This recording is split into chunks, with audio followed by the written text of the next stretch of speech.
have a business, a family business unit in the Lagos Business School, and that's why you're here. I believe that you do believe with the LBS that this is an important part of the Nigerian economy. I'm John Momoh from Channels Television. I'm happy to be here, and I'm happy to get all the knowledge that we'll be sharing at this time here at this event.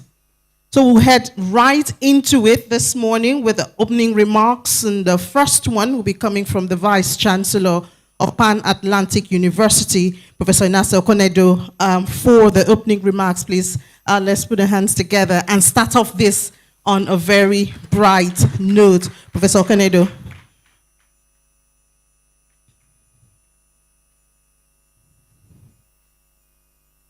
Okay, this is not Professor Okonedo. This is Professor Uche. All right. Thank you. Thank you. Ini just put me in trouble. I don't want to lose my job at Pan Atlantic University. Good morning. Happy Thursday. Everybody's looking bright, cheerful. I'm very happy to be here for many reasons. As Ini was saying, the family businesses of Nigeria make up 50% of businesses in Nigeria, but also they contribute almost 50% to the GDP of Nigeria. Isn't that huge? Doesn't that deserve a round of applause? Yeah. So I've been looking forward to today for many reasons. Some of you may not know this, but 25 years ago, I was just thinking about it yesterday, and it's about 25 years. I went to visit my parents in their place in Surulere, and I was surprised when I came in because a part of the house had suddenly been converted into a daycare center. They didn't even discuss it. Of course, we were younger then. They didn't discuss it with us. They just decided that they needed to start a business. And you can imagine that it was not easy. Some of the furniture in the house during the day was family furniture. Rather at night was family furniture, but during the day was school furniture. And the first time the government officials came to look at the place, 25 of them came. And when they come, you also have to be prepared to receive them. They wanted half bags of rice, they wanted oil, they wanted crates of drinks, and all the things. Anyhow, we got the approval eventually. And the biggest nightmare was getting parents to pay school fees. In fact, the most vocal parents who spoke the most English were the ones who did not agree to pay on time. I don't know if you can relate with that. And it could be frustrating because some people haggled school fees as if they were buying grocery items. Anyway, fast forward to 25 years, and we are now at a critical moment because my parents have handed over the business to the children. We are 6 children, 5 boys, 1 girl, and I can tell you that all the temperament types you can think of in this world are residing in those 6. And we've received the news with a bit of trepidation because the question is, what's going to happen to this business now that it's been transferred or handed over? And I know how many of us are in second generation businesses here. Let's see. Second, okay. Third generation. 4th generation. Okay, first generation. How many are first generation? Most of us. Okay, very good. So there's some data showing currently that out of the many family businesses we have in Nigeria, only 30% live beyond the first generation. And the question is why? I'm sure you've been asking yourselves why. Thanks to the Family Business Initiative and the work that they're doing, the insights are showing that there are 2 main issues. One is the lack of strong corporate governance frameworks, let's just call it that. And the second one is having a weak culture. And it's very good to see that these are the two things we'll be looking at in today's conference. When I reflect on the story of Lagos Business School and Pan-Atlantic University, I see very clearly that in these two areas, a lot of work has been done. The founders of this institution, from the beginning, thought beyond themselves. They built structures based on collegiality, a system where not one person decides on behalf of all, but things are done in a participative way. And even though the Pan-Atlantic University is not a family business, I'm sure that there are certain things we can take away from the way they've been organized. And hopefully today, with the powerful speakers that we have, and I would like to thank everyone who is going to be contributing here, I think we are up for a very interesting conference. Now, reflecting, one thing when I look back at what my parents have done in terms of running their business, I realize clearly that the real risk is not business failure. The real risk is succeeding, but not planning for the future, not planning for continuity. I think continuity is more important. And so let's prepare our minds for all the interesting insights that are going to come out from this conference today. I encourage us to be humble. It takes humility to listen. It takes humility to build something beyond yourself. It takes humility to step back and let others work with us to build a structure that will outlive us. It takes humility to enshrine a culture. But let's be happy to move in that direction. Governance will enable us to build structures beyond the family, and culture, having a strong corporate culture, will also enable us to fuse, to bring in family values into the way those businesses are run. So on behalf of the Vice Chancellor of the Pan-Atlantic University, Professor Inase Okunedo, I would like to thank all of you for coming. I can't wait to hear all the insights. I encourage you to bond, to network. And as we say in Lagos Business School, make sure you enjoy yourself at the end of today. Thank you.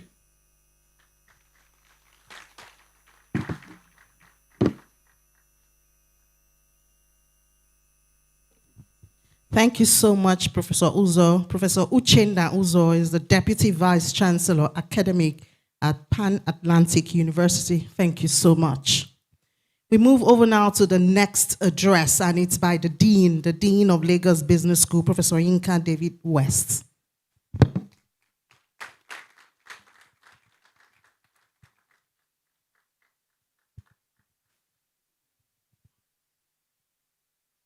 Good morning.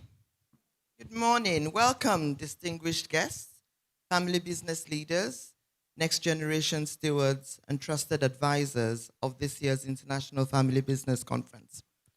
On behalf of the Lagos Business School and the Family Business Initiative, I am honored to stand before you today. And a special welcome to our keynote speaker, Dr. John Momoh, OON, the founder and chairman of the Channels Media Group. Thank you, sir, for joining us. He's a living example of what it means to build a legacy with purpose and discipline. We welcome you all and recognize our distinguished panelists, moderators, and every family represented here today. Your presence here signals a commitment to the building of something that lasts. This year's theme, Beyond Survival, right? Governance and culture as the foundation of lasting family legacy. You know, I think at the first generation level, you just want to survive, right? But then again, we're now saying, okay, how do we move beyond survival? And I think that last year, Okay and I were in Barcelona. And the question that we're asking family businesses was, oh, how many people in your family and how many generations? And some of them were like hundreds. So if you think about it, what you're starting today is really already beyond survival. So it's just about how do you take that forward? So this year's theme is deliberate and a timely progression from last year, where we spoke about internationalization and building structures that outlive the founder. This 2025, we're focused on stewardship, transition and preparing for the next generation to lead responsibly. Now, 2026, we're maturing the conversations. How do we move from setting up structures to deeply embedding them, from governance on paper to governance as a daily discipline? And this is where culture comes in. So how do we move from culture as an aspiration to culture as a living reality? Family businesses are not merely commercial entities because they're interwoven with different nuances. And we need to acknowledge those nuances. They're living inspirations shaped by relationships, values, and a shared identity.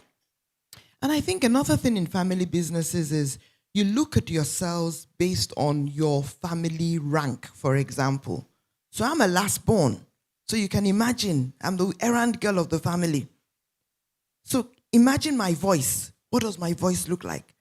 And so that's why you need to separate the family from the business. But many families do achieve early success, but far fewer succeed in preserving unity and relevance as complexity increases across generations. And this complexity we're seeing in different shapes and sizes. We're seeing from the geopolitical space, we're seeing from the technological disruptions, and they're going to continue coming at us. So the real question is not will we survive, the real question is will we endure with clarity, cohesion, and purpose? Governance and culture are the twin pillars that answer that question. And disciplined capital strategies are the engine that sustains and amplifies them. So today, we're going to explore 3 interconnected pillars.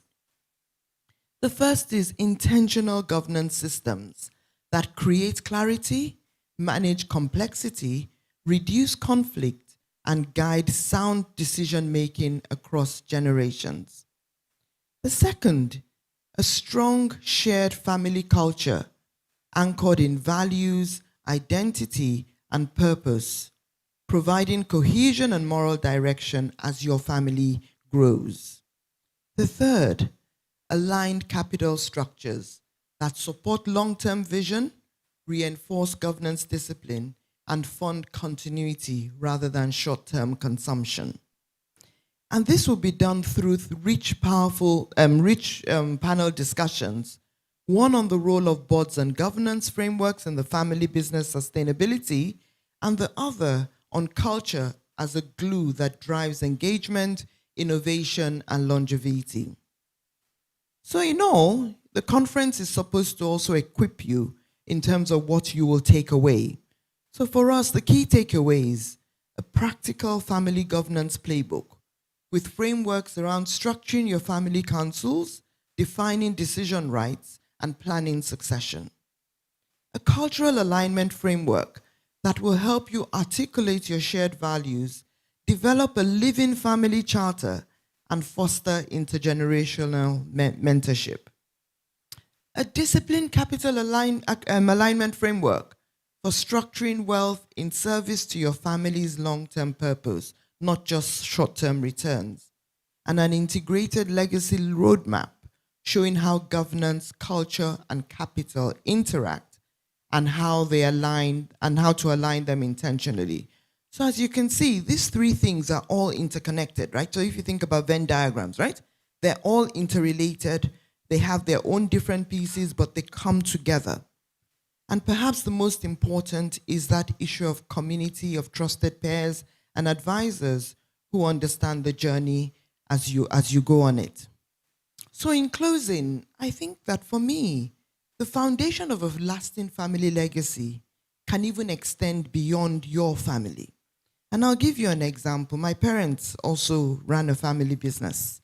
And one day, they used to hire what they called mascots, weekend students, and they'll pay them for the weekend, come and pick up trash, run errands and things.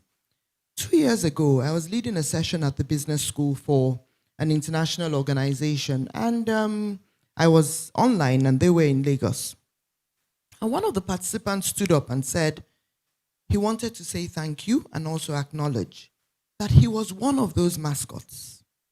And he used to follow my mom to the market, mile 12, and do all those things. But then again, he finished his school. They paid for his school education. He finished his school. And at that time, he was a country director of one of the global foundations. Today, he's now the country leader of one of the UN agencies and bodies. So that is a legacy. And that was the legacy created by the business. So when you think about it, your business is not just about your immediate family, but also the other offshoots that you're creating, and that is where the legacy really lies. So ladies and gentlemen, in closing, survival is no longer the benchmark. Endurance is the new standard. The conference today is not just a gathering.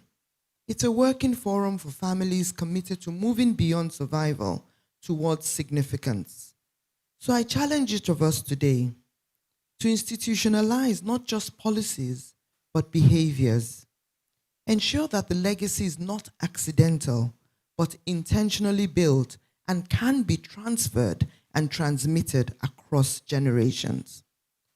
At Lagos Business School, our commitment is to shape this for you, to continue to provide the knowledge, the frameworks, and the community that will help you shape and define your legacy, continuity, unity, and a lasting impact. Because whether we like it or not, there are nuances in our environment, and we want to acknowledge that those nuances exist. But those nuances can be overcome, and we need to build the strategies that will overcome them. So I declare the 2026 International Family Business open. Welcome and enjoy the day.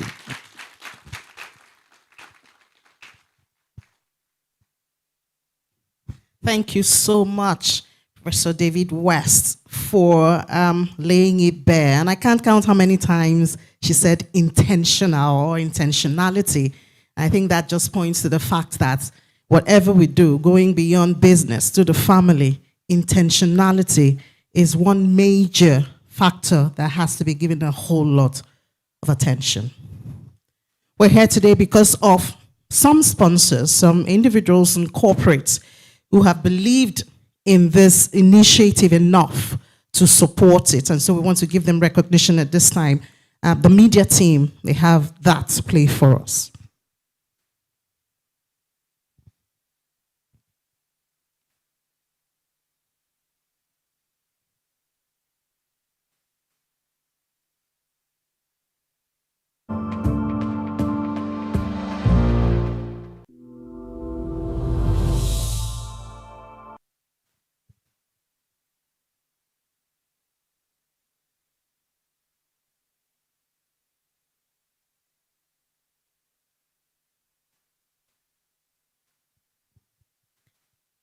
Looks like the media team are having some challenges, so I guess we would have to give them another slot. For now, we're going on with the program, and when you talk about survival, beyond survival of family businesses, obviously you're talking about longevity.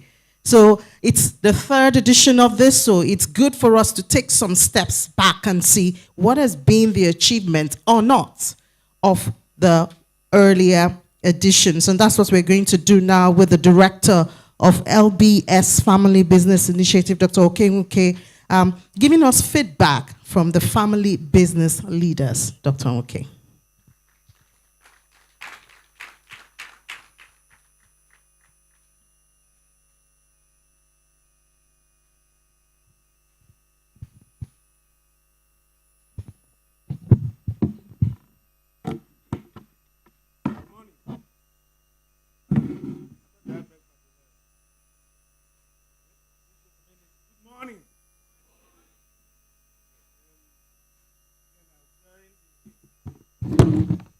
I'm going to join the Professor Uche knows the DVC and our Dean in welcoming you all to this conference, which we think is important enough to take the early part of our day, or most of our day today. Now, my name is Okenwu, as I've been introduced, and my role here is to guide us into where we are at the Lagos Business School Family Business Initiative. and why we think it's important to bring all of us annually in this kind of forum to create this platform, basically, which is what we want to do. Create a platform that ultimately will lead to that legacy.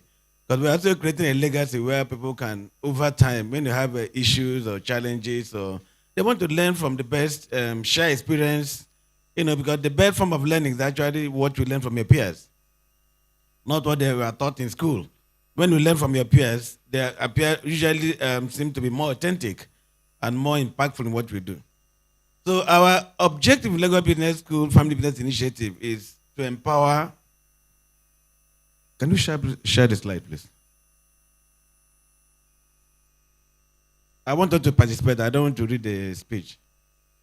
Can you share my slide? All right, good. No, this is, you're sharing my picture, not my slides.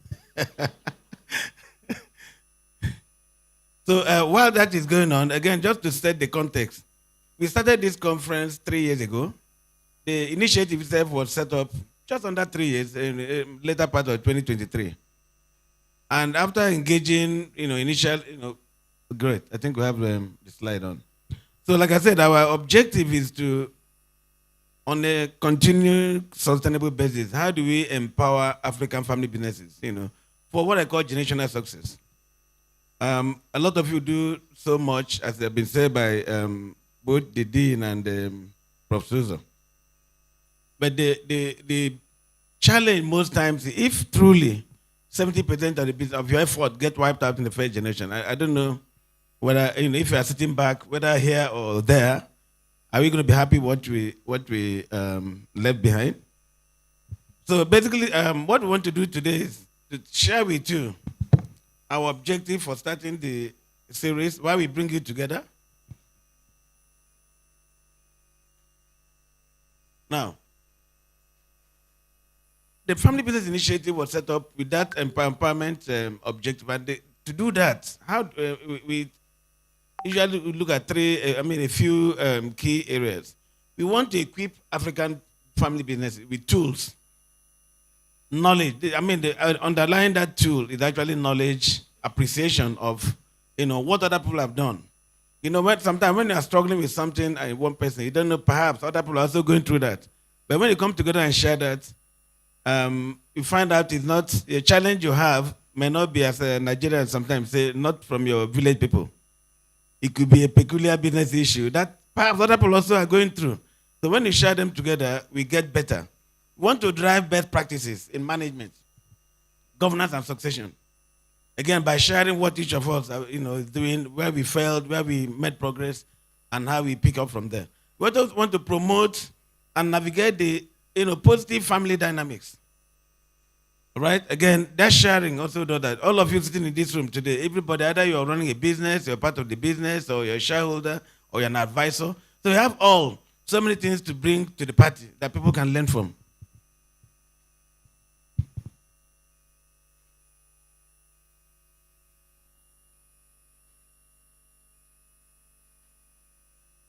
So now, if we go move further, coming to today's, going back to 2023 or 2024, when we had the first conference, you can see that our initial objective then was, let us even get started without that story and narrative of failure, especially between the first and second generations. We have basically more than 70% of businesses get wiped out. Wiped out.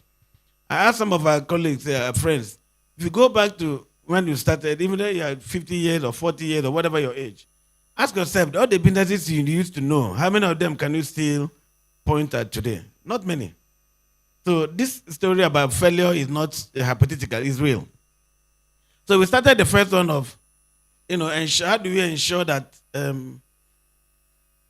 people create the structure that will leave them, at least have the structures, whether in terms of governance, in terms of whether governance in the family, governance in the business, also create within the business, create structure that you don't have to carry your checkbook wherever you are all over the world. And if you are not around the business, nobody does anything. By the way, I know very big businesses that still go through that today. That when they are not around, everything grinds to a halt. When they come back, they call you, chairman is around, come. Again, ask, so if chairman now goes and does not come back, so what happens? sometimes we don't think about that. Now, in 2025, we moved forward from that into what we call stewardship. How do you prepare, basically the essence that how do you prepare that next generation? To even their mindset, to know that to be a steward is different from owning an asset. A steward is you get something done, you keep it well, of course, you hand it over to the next person. It's a mindset shift that we're prepared. And inside that includes how do you prepare those next generations? Not just taking them to school, but mentoring, what you call learning from the master. Because it's not everything that you'll be taught in school. There are so many things to learn by working with the owner of the business. Seeing him make mistakes, seeing him handle negotiations and all of that. Now, we moved in now we're coming to 2026, which basically we are focused on when you say beyond survival. So we're talking about how do you create that enduring legacy. So you created those physical structures, you have papers, rules, who can do what. How do you ensure that those become how you do things? Even without looking at the paper, you do things according to what is in that paper. That's when you know you truly have a governance structure. Right? When people talk about integrity, what you do when people are not there to watch you. That means if you truly have a governance structure, how do you ensure that every member of that ecosystem does things in line with that governance structure without looking at the paper? So now, coming to 2026, what we have today in terms of key objectives, how do we ensure that we operationalize those structures that we have created, that become a living test, code that is written inside? Even for those of us that are Christians, God says something. How do I want to remove your heart of stone and put a heart of what do you call it now? Heart of flesh, and I'll write my covenants, my words inside that heart. So from a governance standpoint, that's basically what I'm talking about. How do I ensure that as a member of that family ecosystem, when I'm doing things, I'm doing it in line with that code that we all have all agreed. So now how do you sustain cohesive family culture? How do we align the capital, finances, to ensure that when we're taking financial decisions, we are thinking long term? These are all things that will come together. Now, how do we also strengthen that link between the generations? The truth is, I was just watching, there's a new Netflix movie, Succession. I think been there before, but now talking about the family, this gentleman that owned Fox. Sorry? Robert Murdoch. Now, so these things we're talking about, they're all real. There is like warfare in every family. Between the two generations, the first generation, the incumbent generation, have some fear about the next generation. The next generation has some fear about the incumbent generation. How do we ensure that at the end of the day, both generations understand where each person sits and they do things, bearing that in mind in the interest of the business? Then how do we ensure that people have peer learning? So when you come here for this conference, you're not just coming to listen to me or the keynote speaker. You also have to listen to yourselves. Share your experiences. That's the opportunity that we create. Share your experiences, your challenges, and all of that. Now, to help us do all of that, I've been told we have Mr. John Momoh, the chairman of Channel Televisions. He's one of the first people that also came into the room today. So that also shows you that covenant has been written inside his heart. It's not just on paper. Now, so he's here with us. He's going to speak to the key topic of the conference today. And after him, now even before him, there will be, before the panel starts, there will be a fireside chat between Mr. John Momoh and Mr. Rashid Sarumi. Mr. Sarumi is actually the chairman of the LagosBusinessSchool Family Business Initiative, the advisory committee. And he's also the chairman of South Africa Group, and recently SEAT that just bought Presco. So we are going to have this that discussion. That's again, it will be an insightful discussion, I believe. Then have two panels. One that focus on the role of boards. Okay, so also have the panelists are all here seated. After that, and that panel will be moderated by Mr. Kunle Lebute. I think Mr. Kunle is here. Yes. Now, and then have the second panel that will be moderated by Dr. Belinda Wilson, who is the director of the LBS Hospitality Initiative. And then you can see the mix. By the way, if you look at, for us in Lagos Business School, we practice what we preach. That panel, for some reason, that's completely gender balanced. 50-50. We didn't even have we won't have that issue of sometimes go for a place, maybe 9 men and one lady inside.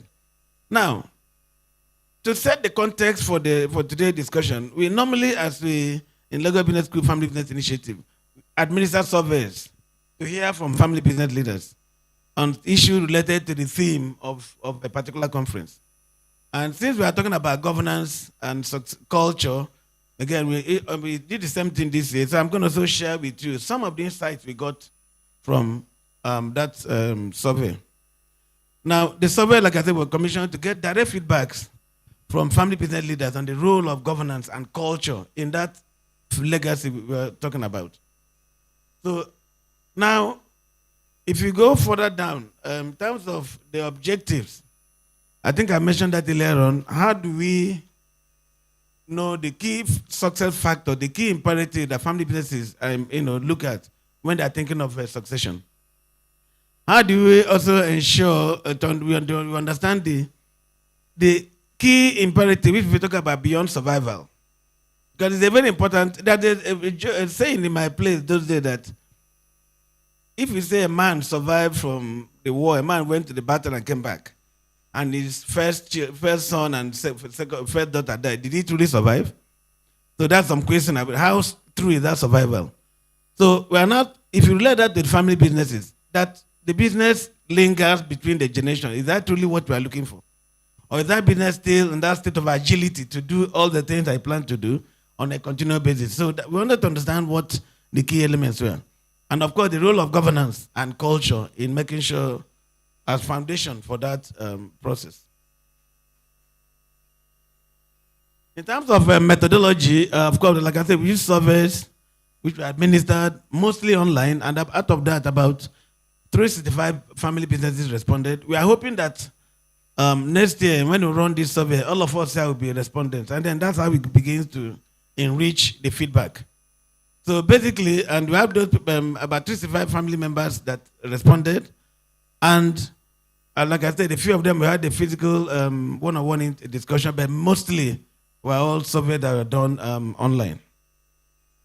Now, in terms of the demography, we try to pry into the different demographies of family businesses, age, so you can also understand what each the composition in the family business ecosystem, ownership structure, what generation is in control, and we're going to get some of the insights that also attest to the issue of why we are here today. Now, if you look at the age, you find out that majority of the respondents, you can see between 41 to 50 year bracket, and then see from 31 to 40. If you combine those two, you have like 70-something%, over 70% of the respondents being within that, not more than 50 years. I think it speaks to the issue of that, what do you call it now? If the businesses have not been suffering high failure rate, you probably, this statistics will be a bit different. So you see, a majority of us here, even when Professor Chen asked us to raise our hands, you find out that most of us are in the first generation. Now, if we go further down, you see that from a gender standpoint, a lot of the leaders and respondents were male. Over almost 77% were male. So now, what does that also tell us? That one, the need for inclusivity, far more important today.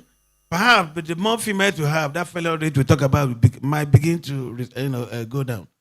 Now, it's also important also that we encourage more entrepreneurial actions within our female folks. So again, that's what the data showed. Now, if you go to ownership structure, again, the same thing. Majority of the businesses were owned by the family, knows that mono ownership. More than 90%. I'm sure if I ask, most of us own our businesses without, there are no minority interests or outside investors in our businesses. Now, while that helps us in terms of taking decisions very quick and we respond very fast, sometimes it can also be a challenge that sometimes you need additional capital, additional fund to do a business. That's when you find out that the ownership structure becomes a stumbling block. Or sometimes you need an oversight from outside that you may ask what I call stupid questions sometimes. Many of us that own business, sometimes we don't like people asking us questions. After all, it's my business. If he was so intelligent, why couldn't he go and create that business? that kind of feedback. But sometimes when you have an outsider asking those questions, it might just provide you that shine the light, as you say, on the dark spots, as you proceed. In terms of generation that are in control, again, just like the earlier feedback, you find out that majority, over 60%, are in the first generation. Now, so the second generation, about 29%, and then third generation. And this ties perfectly to that narrative about family business when you say 70% within the first and second generation, a lot of failures. But again, the reason why we create this conference is that those statistics can change when people do different things. But if you look at that, you find out that, can you go back a bit? Now, if you look at that statistics, what it also draws to you that once you have majority of us within the first generation, that means the issue of succession becomes critical. If you look at that statistics and the fact that majority of them are getting to 50 years and so, the next thing that should be on the mind at that point is who takes over the business. So the issue of succession becomes very critical, which is part of why we're here today. Now, in terms of feedback from now from the survey, we asked some questions. The first one being, and these are just basic general questions, nothing complex. Is your leadership succession guided by formal and transparent processes in your business? Now, if you look at this statistic, you can see why we say governance is a challenge. The bulk, only 28% say between agree and strongly agree. That's 28%. And but what we also know, when you see neutral, most times when people put neutral, it truly means no. But sometimes they don't want to say it to you. So we're actually putting that neutral like we don't have. So now, what does that tell you? That basically governance is weak. Succession to us, from everything we have seen, is the true test of governance practice being in place. And that is really why a lot of businesses fail at that point of succession. Because that's when that governance that you think you have comes to test. So if only 28% says that they have, again, it does not, if you flip it, that means 70% don't have. No reason why, if you go by that narrative, why over 70% fell at the point of transition between the first and second generations. Now, if you go further down on that, in terms of culture, we ask the question whether your culture supports long-term thinking and sustainability. Again, since this is a basic question, everybody believes, or majority believe that their culture is long-term. It supports their succession. Now, the question I put there is, while this is good to hear, if it's truly in place, the failure rate you see at the point of transition totally will be different. So we are going to hear, hopefully, from the panel today, what truly happens, when you leave the veil. Now, if you go to in terms of financial strategy, which is, I'm happy with that feedback, because one key attribute of a lot of you in family business is what we call believe in deferred gratification. So you pour in things, of course, you are not hoping, believing that it should be paid everything today, because we are building for the future. So on the financial side, we have a lot of respondents believe that the financial strategy prioritizes long term. And this also aligns with our earlier finding. But the question now, as you go along, is if finance is fine, now it requires governance to also make sure that you have that alignment to take it to the next generation. Now, the critical insight so far from that feedback, like I said, even a well-capitalized company will have a challenge if it does not have governance. Because capital can help you cushion short-term shocks, but it cannot help you manage long-term issues. Now, if you go further down, we also ask the question, it's good to ask, everybody is proud about their business. So ask this question, more like a make me feel good question. Is your family built to last across generations? Of course, you can see that a majority will say between agree and strongly agree, large majority. Now, the question we'll now ask later on, if that is truly the case, how come that when transition point comes, we don't have any statistics that aligns with this? Again, that means it's a good to have that people feel, but they're not. Most people don't put that hard work around it because it's not a comfortable decision, comfortable thing to do. Governance is very difficult, not very difficult, but it requires painstaking effort. That sometimes you have to make sacrifices. So, and if we go back again in terms of the question that we ask ourselves, if truly everybody, if truly the feedback was the case, it means that belief, I want my business to last beyond generation. Belief is not enough. It requires hard work that is aligned with that belief. Otherwise, if we just believe, then we won't be having the challenge we're having today. So again, that's part of why we're here today, that culture can create commitment, capital can create stability, but you need governance to create continuity.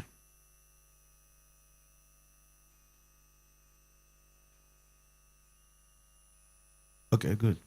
Now, if you now look at the slide, the feedback, what does it tell us really?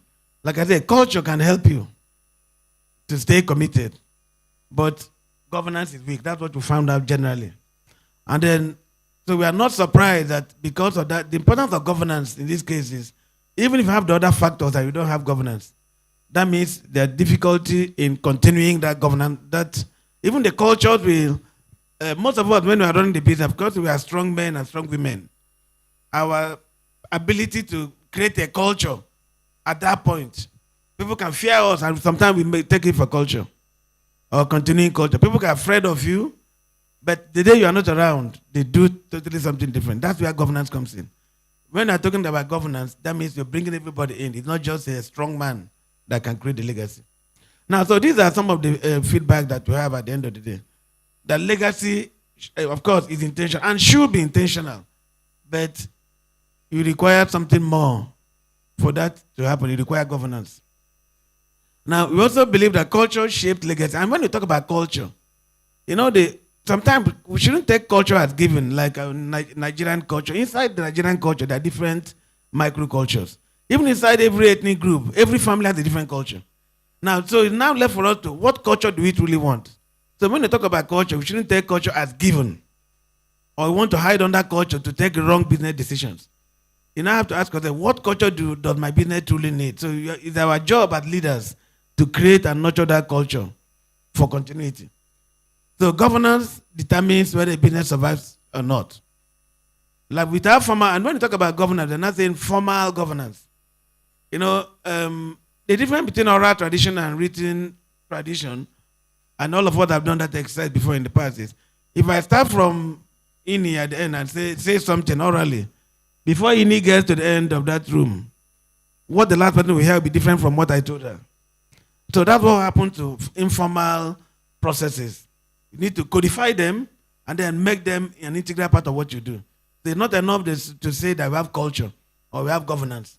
That if I ask you, can I see a proof of your governance? Of course, on paper, you see it. If you go to companies, big companies, you see those things written down. But in our own, sometimes in our family business, we think everybody should be able to understand what we're about. It doesn't truly work all the time. Now, one other thing that we found that when family business fails, most times it's not because of they have a weak culture or they lack finance, but most of the times it's because governance is weak. Now, when governance is because, like I say, a big man, a big woman is around, over time it fails. Of course, that person, when I was having an interview with channels, I said something that as I'm coming to that studio, Okada can just hit me on the road and that will be it. So if everything is built around me, then what happens? Even the interview will not hold first. The business in itself will not continue. So, but in our environment, anytime you say, what if my father cannot, it says, your mother can even tell you, God forbid, shut up your mouth. How can you be using such morbid words? And then that ends the discussion about governance. Nobody will ever say anything again because what if I die? God forbid. It's not my, what's that word again? It's not my portion. But ultimately, we die. So why can't we begin to ask those questions? What if, what if, what if? Because those are things that will lead you to where you want to go. So to ensure continuity as leaders of family businesses, we are all not just to pass sentiments, but we should pass proper, well-coded governance structures. Mentorship is good, but it's not enough if you don't have governance that is structured. Now, as I conclude, now these are some of the things that we want to leave as conclusion. Now, effective succession requires more than just mentorship. It requires, like I say, clearly defined roles. Roles for the incumbent. Even as you hand over, what will the incumbent be doing? It's not enough to tell your father or your mother to hand over the business. So when he hands over, what should he be doing? It's your job and job of that business to create that role, where he or she can transition into. They need to have documented succession framework. That for some of us, they also don't believe in boards. Boards can be very helpful if you have to select the right boards. They can help you, guide you, you can bounce off ideas as long as you select people that you respect for what they have done in their own careers. It can help you provide that independent oversight. We did a survey, not more than 20% or so of business in Nigeria have boards. I'm even thinking about boards. So again, it's something we are going to leave on the table. And of course, transparent ownership and decision-making structures. Remember, structures. But in this program today, we are not just talking about written structures. We want embedded structures into us, but they still have to be written. Now, so to leave you, when succession is built around one person, that person is strong, very good, it does not endure. That person will pass. Then what happens when he or she is not around? Now, I'll leave that a gentleman is known as a very strong family business. People call him family business expert. He said that the greatest threat to family business continuity is not competition. It is unplanned succession. So I'm going to leave out with this. And now at this point, I think I've set the proper context and I've let the discussion now begin. Thank you.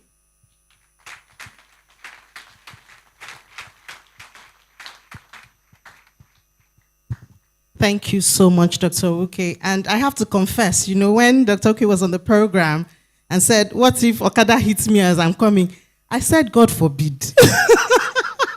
I said it. I mean, I'm a Nigerian and we don't want to hear such things. We cancel it in the air. Thank you so much, especially for the data. It really drives the message home. But one thing that I don't know if to say is a worry. I'm a woman. We know that mostly when you look at small businesses, you see a lot of women involved. But in the survey that they carried out, it was mostly the men. So what happened to the women's businesses that started? And if you go out there, you see a lot of women involved in, starting up businesses for survival, especially.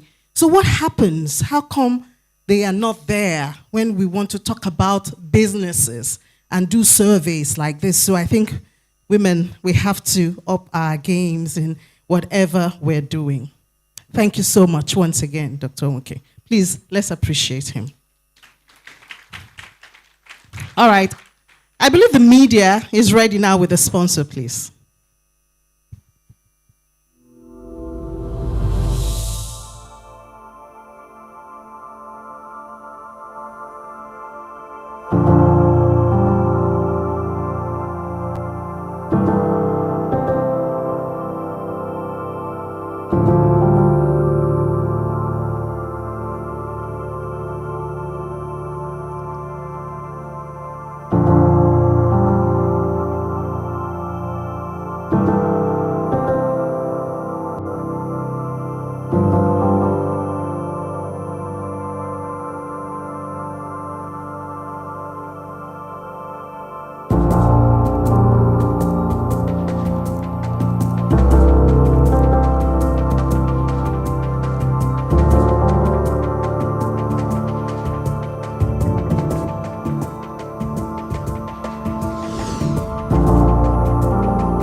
As any accomplished individual, losing wealth is a worry that lingers. But there is an even bigger fear, the dark side of wealth, where all that hard-earned success has the potential to harm loved ones. Imagine seeing the fruits of your labor creating conflict, entitlement, or even damaging your family's relationships. This isn't just a rare occurrence. It happens more often than we'd like to admit. The thought of wealth tearing your family apart is unsettling to say the least. But there is an alternative option where your wealth becomes a foundation for innovation and growth. Imagine your children thriving with a rich background, strong in mind and body, and equipped to build enterprising futures. This dream can be your reality. Starting with the right perspective and the right structures. Let's show you how.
Thank you so much to our sponsors. Thank you for believing in us enough to put your money where your mouth is. Now, I am a beneficiary of a family business, and I've been surviving on a family business for almost 2 decades now.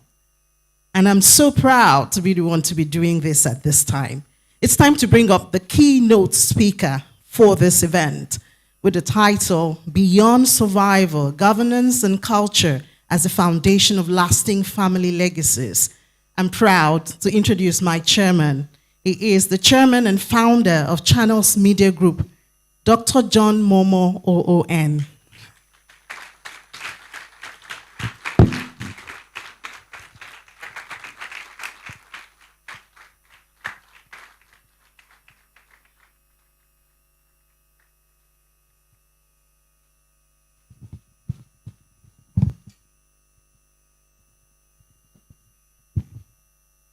As they say in the business environment, good morning.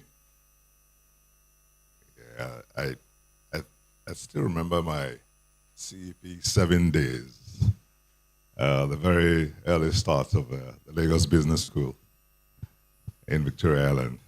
And only yesterday, I think Professor Alos, there was an endowment now, Anna. But thank you, everyone. It's not my portion to be hit by Okada. It's not in my portion, actually. But thank you for this honor. I'm really delighted to be here today. Beyond survival, governance and culture as the foundation of lasting family legacies. Whoever came up with this theme is quite adept at crafting themes. Because if we're honest, many of us who built businesses in Nigeria were not thinking about legacy. We were thinking about survival. Survival of policy shocks, survival of infrastructure gaps, chiefly among them, NEPA, PHCN, and the like. Survival of cash flow pressure. Survival of multiple taxation. Thank God things have been done about that. Survival of homoniles. Just when you think you have your land cut out for you, somebody takes it over, and then you end up in court. And if you have ever wondered how to meet payroll, you understand survival very well. But survival is not legacy. What helps you start a business is not what sustains it. And that is where many family businesses struggle. Which brings me to the key question of today.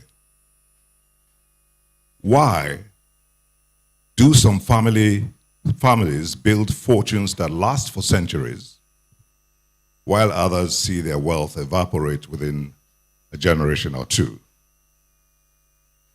Well, let's think about it.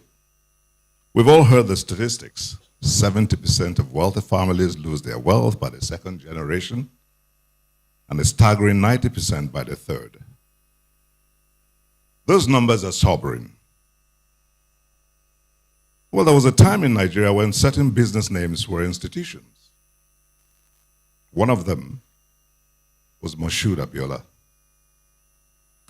He had a vast empire spanning the media, oil, telecommunications, and shipping. But when the founder passed away, the system collapsed. Why? Because the business was the man. If the founder is the system will fail.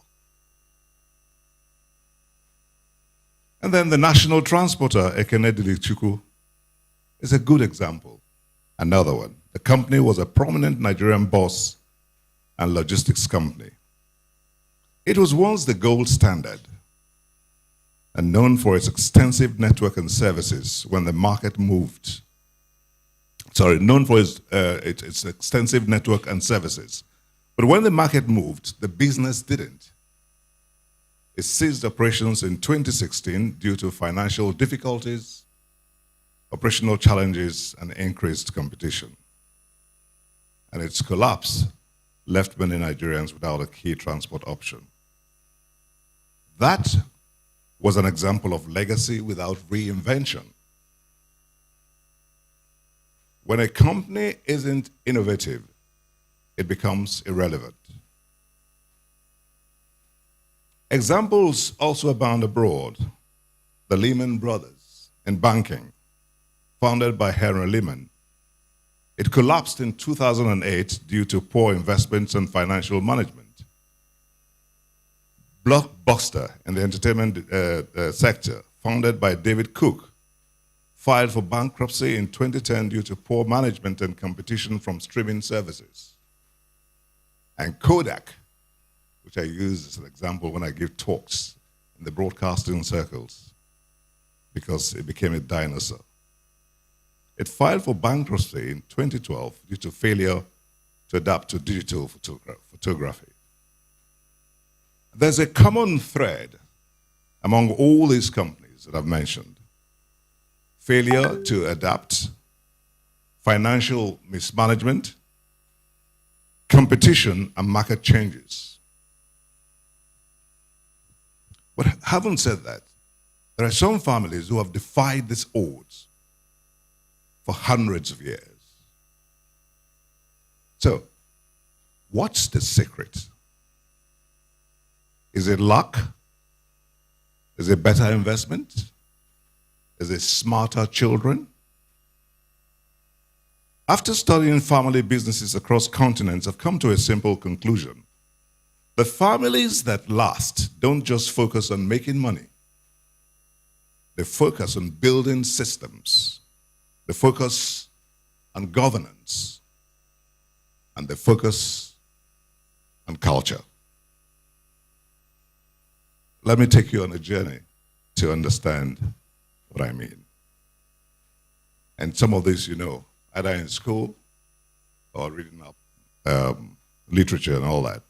John D. Rockefeller, first up. When structure becomes legacy. John D. Rockefeller was once the wealthiest man on earth. When he died in 1937, his net worth was approximately 1.5% of the entire US GDP. One man, nearly 2% of the national US economy. But here's what makes the Rockefeller story remarkable. Over a century later, the family is still worth an estimated $8.4 billion to $360 billion spread across over 170 heirs. That's massive. And so, what's responsible for this massive fortune? The answer? John Dee understood something profound.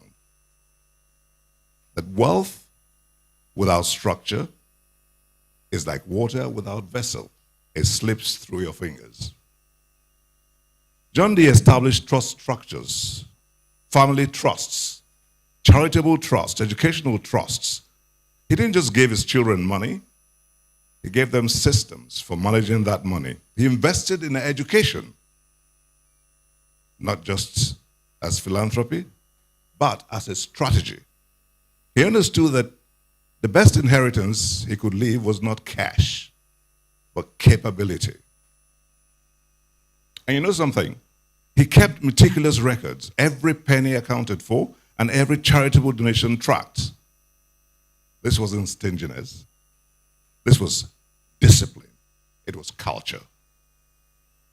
And then the Rothschild legacy across the Atlantic in Europe. When we talk about banking dynasties, the Rothschild family is the benchmark of excellence. Founded by Mayer Rothschild in the late 18th century, the family established banks in Frankfurt, London, Paris, Vienna, and Naples. And for over 200 years, they stood at the center of global finance. And here's what made them different. Mayer established two guiding principles that remain relevant today.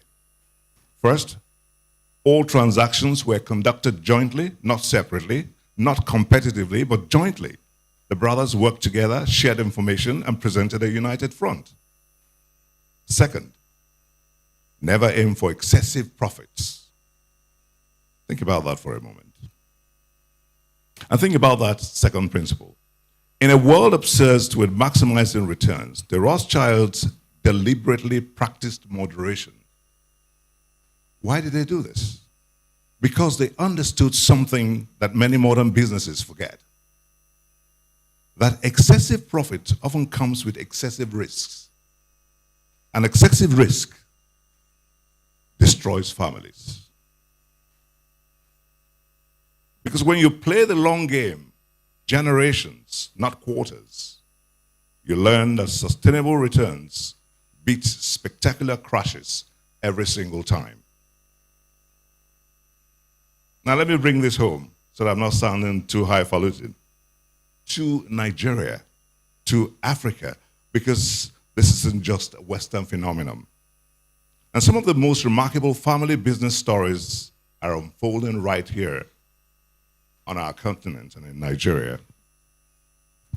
But of course, where do we start? Dantata, Dangote family. Alhassan Dantata was a trading legend in Kano. In the early 20th century, he built one of the largest trading empires in West Africa. His great-grandson, Aliko Dangote, is Africa's richest man, worth an estimated $31.9 billion. But here's what's fascinating about the Dangote story. Aliko is my friend, I claim him. He just didn't inherit wealth. He inherited tradition. He borrowed 500,000 naira from his uncle, Sanusi Dantata, at the age of 20. But he built the Dangote Group through his own vision, discipline, and vertical integration strategy.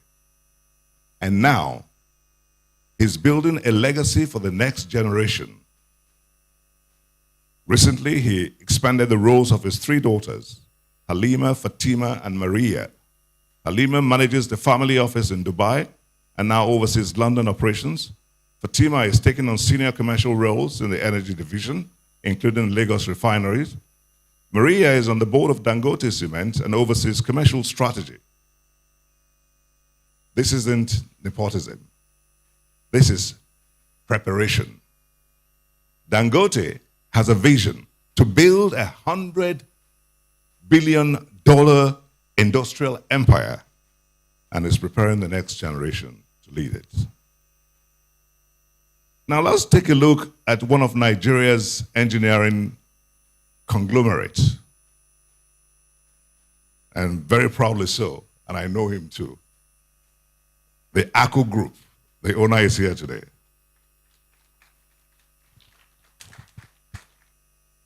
There he is, Alfred Okoigu, and his lovely wife, my sister. In a sector dominated by global players, Alfred Okoigu's ACO built indigenous capability. Not just business, but capability, systems, and technical depth. The company's operations are guided by core values like integrity, responsibility, positivity, and opportunity. Values that promote a culture of fairness, accountability, and teamwork. So as you can glean from my example so far, enduring businesses are not just profitable, they are capable. What we've learned from these families as follows.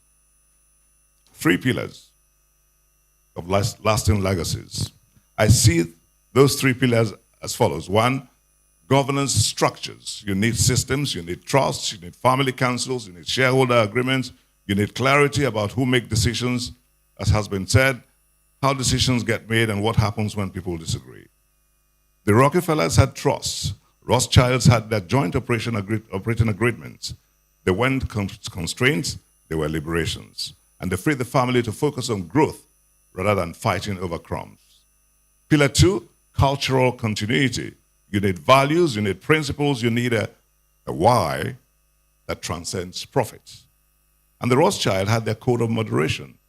The Rockefellers had their commitment to philanthropy. The Okoigus had their core values. What is your family's why? And what do you stand for? What will your grandchildren say about you? Not just in terms of what you built, but in terms of who you were.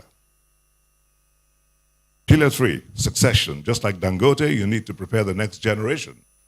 This isn't just about identifying a successor, it's about grooming that successor. It's about giving them experience, responsibilities, and yes, failures before the weight of leadership fully lands on their shoulders.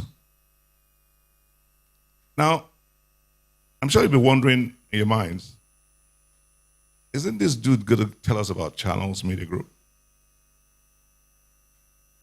Yes, I will. But before I do that, just a quick background so that you can put things in proper context. And I'm not running for office. I'm just going to give you a background on myself. I was born here in Lagos to very poor parents. My father was a cook and steward. My mother was a petty trader. I'm the second of 7 children, and despite our circumstances, our parents loved us deeply and raised us carefully. We never went to bed hungry. We grew up happy. As a child growing up in Surulere, I hawked on the streets so that our family could have food on the table. For a time, I walked to school barefoot, like many other children of my generation, until the day I got my first flip-flops. And I remember doing the somersaults. Life was difficult, but it was also full of joy. 7 children and 2 parents lived in a single room huddled together. At school, I was an average student, very playful, but always determined to do better. At the age of 20, I left Lagos for Abeokuta, the Ogun State capital, to study for my A-levels, and that marked the point at which my entire world began to unravel, and then slowly to remake itself. From there, I went to Nigeria's radio and television broadcasting environment, pursuing a career as a broadcast journalist. The rest, as they say, is history. And I must add that I'm a Christian. and I owe my being to our Lord and Savior, Jesus Christ. Now, let's talk about Channels Television, one of the companies in the Channels Media Group. Channels is really divine. You know, that's a different story. It is divine. It was a seed planted over 3 decades ago. It was planted in a period when Nigeria's media space was largely government-controlled. It was not a comfortable time to insist on airing diverse opinion. It was, in fact, not always safe. We did not start because the market looked attractive. We started because the moment demanded it. We believed that Nigerians deserved deserved balanced reporting, and we believed citizens deserved access to information. And we also believed that the fourth estate had a responsibility beyond profit. We began very modestly. 2 cameras, a tiny 100-watt transmitter. Our signal could barely travel beyond our immediate neighborhood. And for almost 2 years, we had no sponsors. Advertisers looked at us and said politely, this may not work. And frankly, they had data to support their skepticism. But we kept going. What sustained us was not capital, it was conviction. And that's the first lesson of legacy. If you're built only on opportunity, you may collapse in adversity. But if you are built on purpose, adversity clarifies you. Now let's address governance. From control to clarity, governance is often misunderstood. Many founders fear it means losing control, just like Dr. Nwoko said. In reality, governance protects control by removing ambiguity. It answers difficult questions. Who decides what? In what capacity? Family member, owner, or executive? What happens when disagreement arises? If these questions are not answered deliberately, they will be answered emotionally, and emotional governance rarely produces continuity. So globally, we see this in IKEA, in Tata Group, Samsung.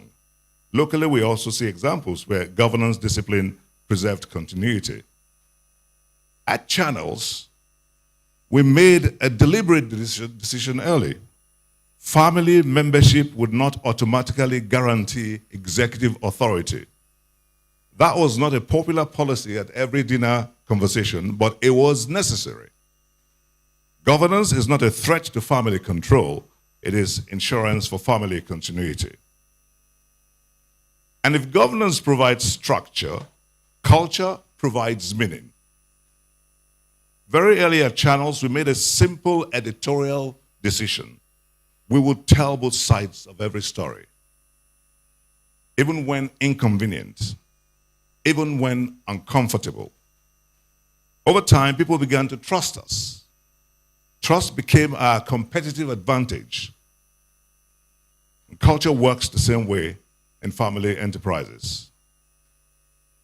Well, look at the Ibeto Group, where entrepreneurial resilience became institutional identity, or the Cost-Cherries Group, where relationship building and brand consistency became defining cultural traits.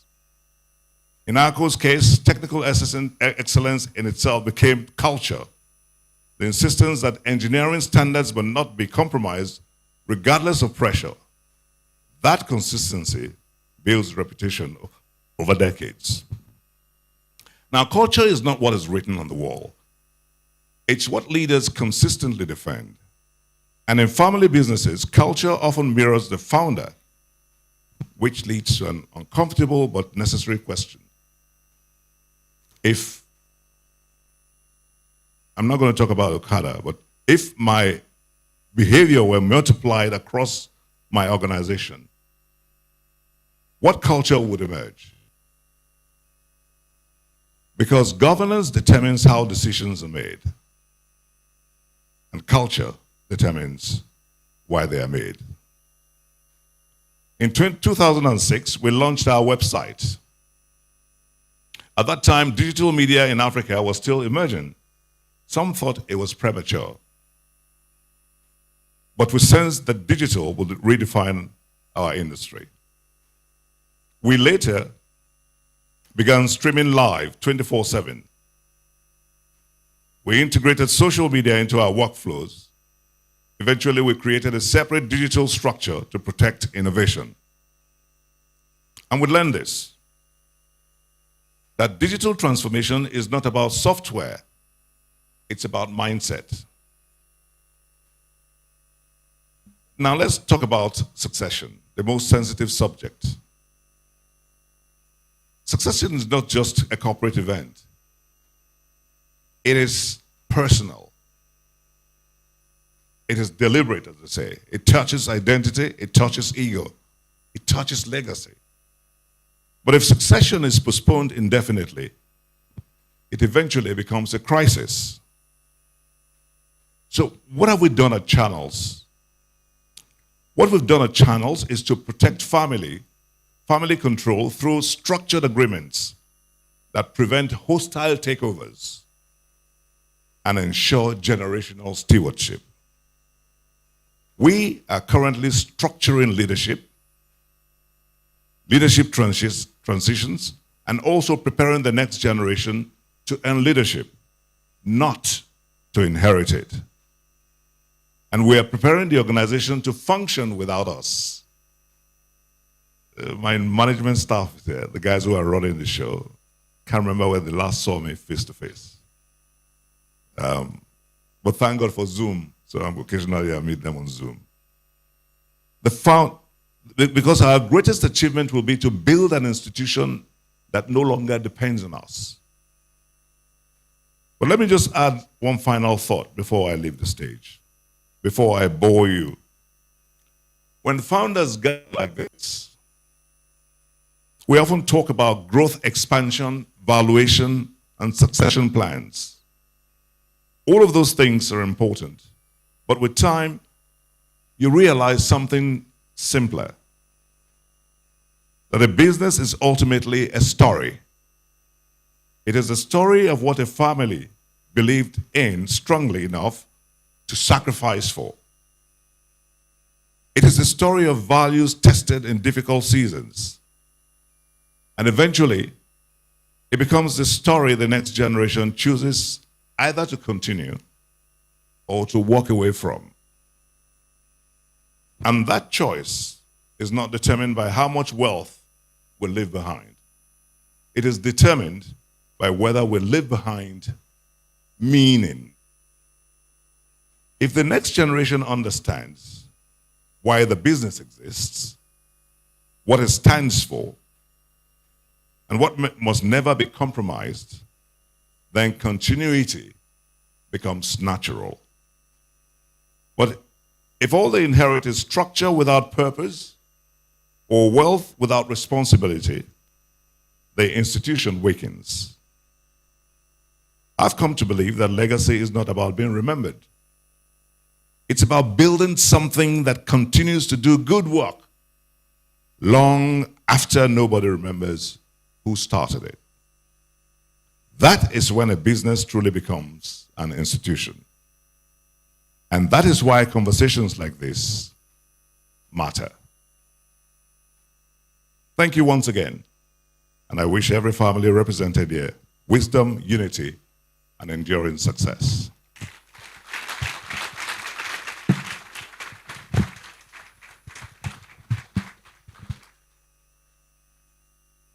Should I continue?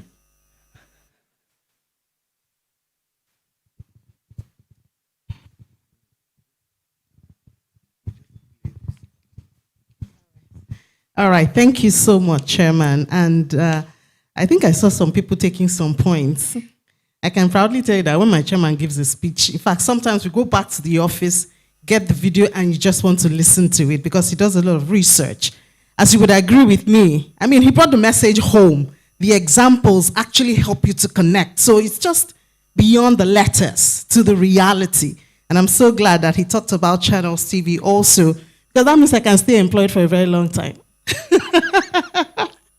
Thank you so much, sir, for that. Please let's appreciate him again. We're going to have a fireside chat where we're going to highlight some of the points that he raised in that speech. But before that, once again, we'd like to recognize and appreciate our sponsors.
Ask any accomplished individual. Losing wealth is a worry that lingers.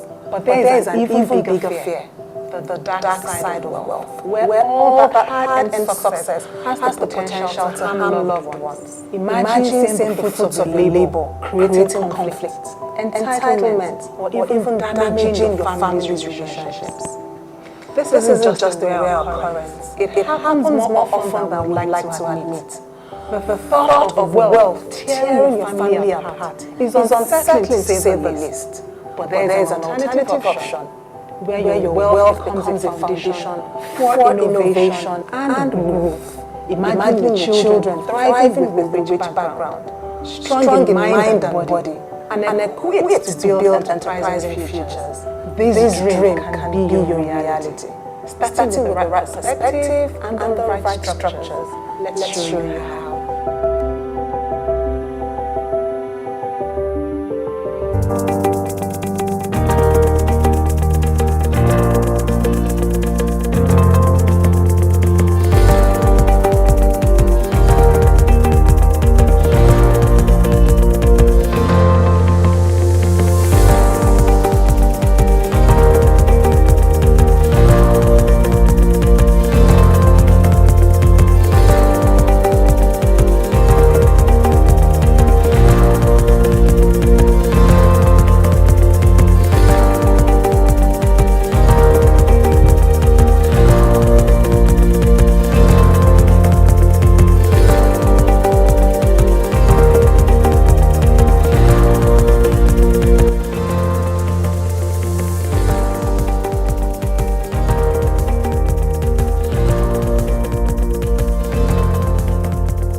All right, please, a round of applause to our sponsors.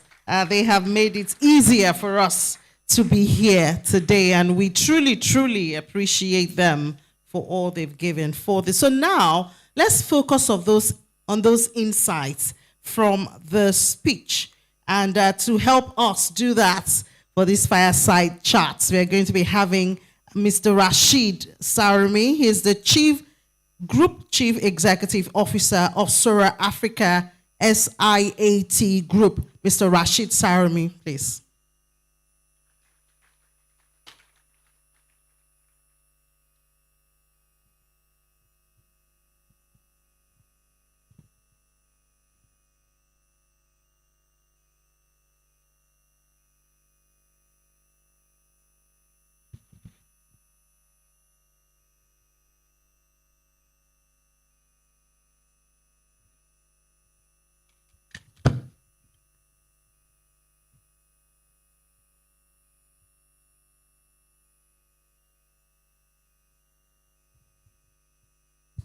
All right.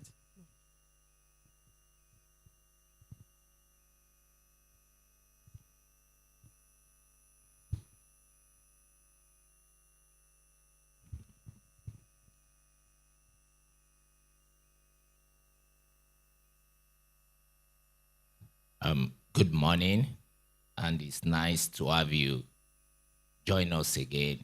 It's our third event. And it's our third guest speaker. Last year we had the chairman of the Access Holdings Group, and the year before that we had Mrs. Awushika, right? So I think next year we have to bring a lady again, right? Because the director told us that we believe in gender balance. Dr. Momoh, you presented a good speech, and I have a set of questions for you before in this fireside chat. But I'm going to go out of script a bit because of what you've spoken about.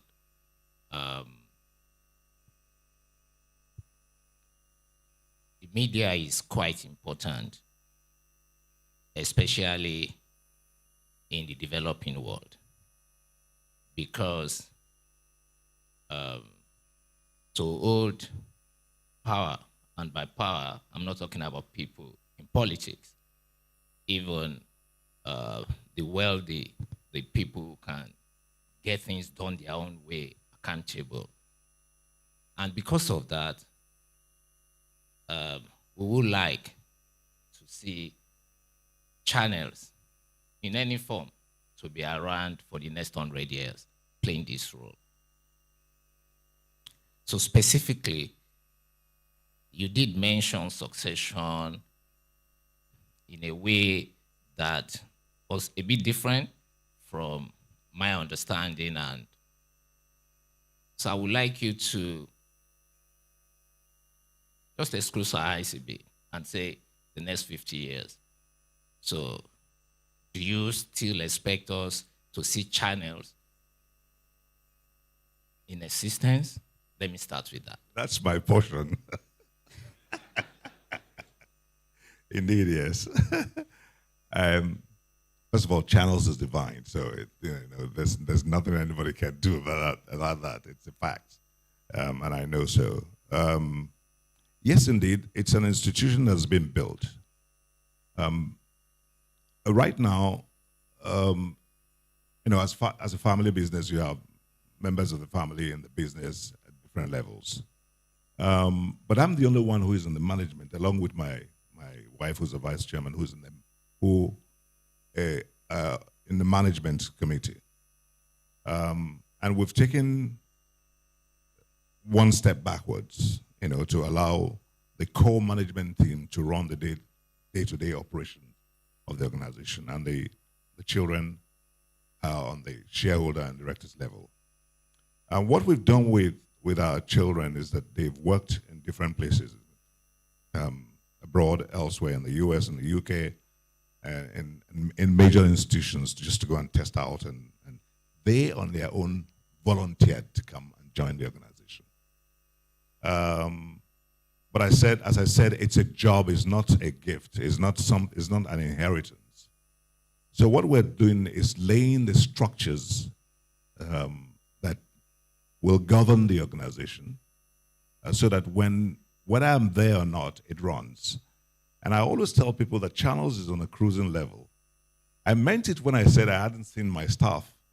I think I've only seen them once this year, during the annual general meeting, because it's a hybrid meeting, and that was in January. Before then, I think I saw them last in about October. So the company is on a cruising level. It has all its ethos and ethos all well put together, and the structures are in place, and people know what to do and what not to do. A lot of corporate governance. We make sure that we, if not do it as well as the international organizations and the major organizations in Nigeria do it, behave and attempt to do things properly. But we actually strive to make sure that the structures work and that we follow them through. And with such a posturing, I believe that it's laying the groundwork for an organization that will stand the test of time. We're now 31 years old, started this organization in 1992 as the parent company Channels Incorporated, before it became Channels Television, and then the media group was formed. So it will last more than 50 years, and hopefully, if the Lord tarries, it will last forever. Forever. Okay, I think that's a good one. That takes me to my second question. So you are the chair, your wife is the vice chair. And though you have not seen your staff, which is quite remarkable, but you spoke about conditions. By the way, I think conditions under which businesses exist in Nigeria could be challenging, but on the flip side, it's also big opportunity, right? We always have to talk about this so that we don't talk about businesses from it's impossible. And that's why, of course, you talked about your friend who is Africa's richest man, topping $30 billion, right, in net worth. Okay, so you are not there. You are the chairman. Your wife is the vice chair. Assuming both of you are not around, for whatever reason. I like it that you say you like it too. That is divine. Of course, as Nigerian, we put God first. And said 50, even far beyond 50. So you are not there. Your wife is not there to succeed as the chair. So what will happen to this organization? The organization continues. It lives on. First of all, as I said, the children are in the team now. They have their own ways of doing things. The younger generation have said, in fact, they said they will retire us, but not on the management level. They come at the strategic and directorate level. But if I could just ask my management team who are here to stand up, at least I can see them. Where are you guys? Okay. There are two of them here. And then there's some other staff. The company secretary is here, I think. Okay, that's... Yeah, there she is. Thank you. Just wanted to know. Kingsley Uranta competes with me on the staff number 001. So because I am 001 by virtue of the fact that I'm founder. He's 001 because he's the first staff. So he's been with Channels for 30 years.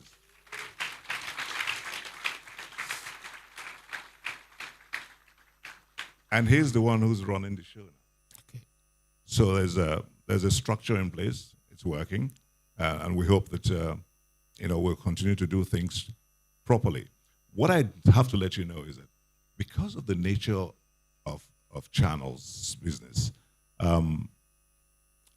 most people don't know that we have advisors.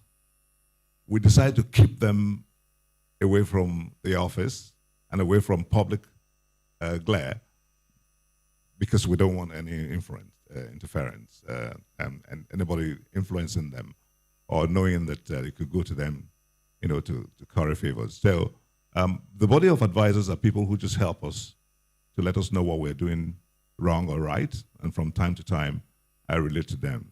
Unfortunately, we lost one of them not too long ago, the doyen of the broadcast industry. But I'll just keep that to myself for now. Okay, that's nice. You spoke about having professional management. I think that's what it's called in family business. So succession is guaranteed. There's going to be professional management. But you did talk about your children, right? That they play some kind of role and they would like to retire you and still play a strategic role. I just want to align this with your governance structure. It's a bit, so that we could have some clarity and learn from you. Okay. This is like unveiling the company as it is, and unveiling the family. It's fireside chat. Yes. No boundaries there. Yeah. My first daughter, who worked for production companies in the UK and joined the organization not too long ago, is into the production department. But what she does actually is she has her own independent productions. that she brings to channels. She's there as a director. She's involved in strategy, but she does things mostly out of channels, but with an eye on channels. That's number one. My second daughter is into brand management. Worked with the largest brand organization in the UK, and also decided that she was going to join the organization. And she takes care of the brand identity and brand management of the company. My son, who had worked with CNN and worked with can't remember the name of the company now, by Joe Malone, is involved with other businesses. And so they're all there, working, and we have meetings regularly at that level. And they've been to the City Private Bank Family Business Summit 3 times over the course of 10 years. So even before they joined the organizations, we attended this summit so that we know what a family business is and how we can try to sustain it. Except otherwise something extraordinary happens, the organization continues. I mean, if I pass away, I expect the organization to live because there are structures and ground, as I said. And for the children, they have their own businesses cut out for them. Thank you. Very good answer. You said, okay, they are in the business, but they also do their stuff, and they offer strategic support. So I think I just wanted that clarity so that from a governance architecture, the businesses here will understand and learn from you. So let me pivot to culture and values. Culture is often described as the invisible and in family business success. So, well, what elements of culture matter most for longevity? I think that's from your perspective, from your experience. We believe that there's some moral values some core values that we make sure that sacrosanct in channels television. And the fact that we do things with integrity is core, is number one. There must always be trust. We must be believed at all times. Sometimes you miss it, but for the most part, we have to do things properly and not take sides. This is the culture of the organization. You must know that as an organization who is an industry that's the only industry that's enshrined in the Constitution, it's journalists, that it behoves on you to make sure that you keep an eye on the government of the day and let the people know what their rights and responsibilities are. So the culture of the organization is one such that you work in there knowing fully well that truth prevails at all times, and that you must always seek the truth in your reportage and whatever you do. What is the truth? And in so doing, you must represent all sides to an issue. Even, they say 2 sides to an issue, but all sides to an issue. And you must make sure that you let the people know what their rights and responsibilities are. That's the culture of channels television. Everybody knows that once you step in through the gate, that you're coming into an organization that thrives on integrity, is trustworthy, and that's why the Financial Times of London, dubbed us a network built on trust, and we do not toy with that. That's the main cultural trait of channels television. That's why we all, I think, do not sleep until we hear the 10 o'clock channels news, right? Mm-hmm. Okay, you've spoken about the culture of the organization, and how is this related to the culture of the family? Remember, this business is still family-owned, right? And with what you have shared with us, the next generation is already in critical strategic positions to continue the business, and we expect this to continue indefinitely, right? Now, you've clearly stated what makes this organization unique. right? Then what about the culture in the family? And we can explore, the alignment between both. Everybody in the family knows that this is not a job that you inherit. It's a job that has to be done, number one. It's a job that has a purpose, in the sense that I don't want to sound religious, but we always say in channels that you're not working for me, you're there to work for God. So the very first thing we say in the family is, how do we run this organization? We run it in such a way as to be able to answer the question, if Jesus Christ asks you, what have you done today? Will it be aligned to his own will and purpose? So we do things in that manner and make sure that everything that is done in channels is done in truth, and that we know that you do not have an edge over any other person. The work has to be done, and it has to be done truthfully and professionally. That's the guiding principle in the family. So it's not a question of I, as chairman, can do and undo. And I tell you something. Every day we hold editorial conferences. Some of these days I miss them because of the exigencies of my work and other things that are pulling me left, right, and center. In that editorial conference, we have different people who chair the meetings every day, right from junior staff, middle-level staff to the number one staff in the organization. And I will sit down there, not as a member, not as a chair, but as somebody who's part of the meeting. This also transcends in the family. So this is some of the things that we do to make sure that we check ourselves and to make sure that we're working for a single purpose, and that purpose is for a higher calling. Thank you. I think it's very clear. You've spoken about the family built on the fear of the Almighty. Truth. You've spoken about the organization anchored on trust, right? And so the alignment is quite clear, right, between the family culture and the corporate culture. And for businesses to thrive beyond founders, generations, this alignment is quite critical. And I would like people here to really understand that. That's quite nice. I think my last question will just be about the future and innovation, right?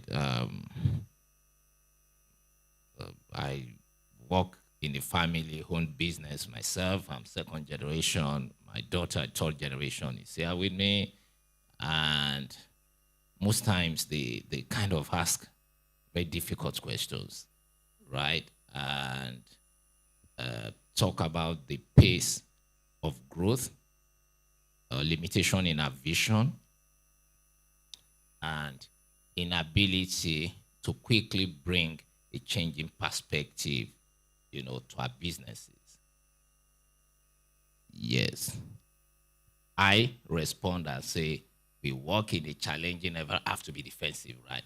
We work in a challenging environment. We have to do this, and here we go again.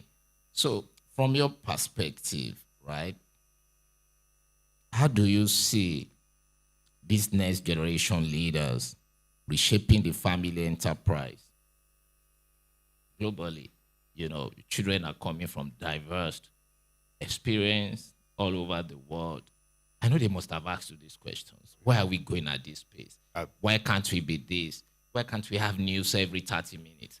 Why can't we have live coverage every time? Like, why would I turn to another channel and not channels, right? Yeah, they ask all those questions and even more. And we try to provide answers from time to time. But what we've come to understand with our children and the younger generation is that they're very restless. And in the digital age, since they are digital natives, they want to do things at breakneck speed. So what we do in channels and in the families to make sure that the values remain, the platforms may change, the way of doing things may change so that you don't become dinosaurs, but those values, those core values there remain, and they run through the organization. So always seek the truth, it remains. Whether you're on digital, on satellite, or whether you're doing a podcast, those things that you want to tell the public, to impact on the public so that they can live a better life, will continue through these new platforms. So when they come with questions as, well, you're running too slow, why don't you move fast? Then we tell them, now you'll be on the driver's seat. So let us know how to run fast. And they do it. One day yesterday, I got a memo from my daughter talking about starting a program, the next season of a program. And the amount that was stated there as the cost for the program was one that opened my eyes 10 times wide. But I can't say no, because I told her that, look, you have a 100% quota to do anything you want to do. And there it is. So we have to look for ways of making sure that that goal is achieved. So the new generation are very clever. They're more advanced in their thoughts. They ask a lot of questions, and the more questions they ask, the better it is for us, because then you're able to address issues that you didn't think about. 100% quota in terms of mistakes, but not costly ones. It's also extended to the larger channels family, which is the staff, so that creativity is enhanced. That's what drives the spirit in channels across the organization and across the family. Thank you, Dr. John. I think you said something. I wanted that to be my last question, but it's just about founders here and being asked, when our children ask us critical questions, right? You know, culturally, you shared a good story with us about your beginnings. We are not meant to question our parents. And more importantly, when we are owners and founders, right? Yes, we are modern enough to want to be asked questions, but one of those questions are extremely difficult, right? Just for all of us here, how should parents take them? You said you provide answers to all those questions, no matter how difficult those questions are. This has been a major thing at the LBS Family Business Initiative and families we are trying to support. In even getting the constitution, in the children having a different perspective, asking questions that the parents who run very big businesses are unwilling to provide answers to. What would be your advice to such parents? Answer their questions. I mean, if you're doing the right thing, you don't need anything, you don't have anything to hide. You know, questions are meant to be asked. And when you ask questions, you give answers, you seek answers. There's a saying that the antecedents of error cannot replace the truth. The truth is always constant. When you do things wholly and truly, and you do them properly, then when the questions come, they either try to improve what you're doing, but not uncover anything that is hidden. So questions could be asked about, hey, Dad, whatever happened? Why did you go into, why didn't you go into the food business? Or why did you spend so much money and then you lost, almost a fortune on a business concern, that we knew that would not work, even as kids. And we say, well, sometimes you test things out and see, and you learn from your failures. And recalibrate, so as I said, 100% quota for questions to be asked, and so it is with the general cause staff of Channels TV. It runs in the family the same way.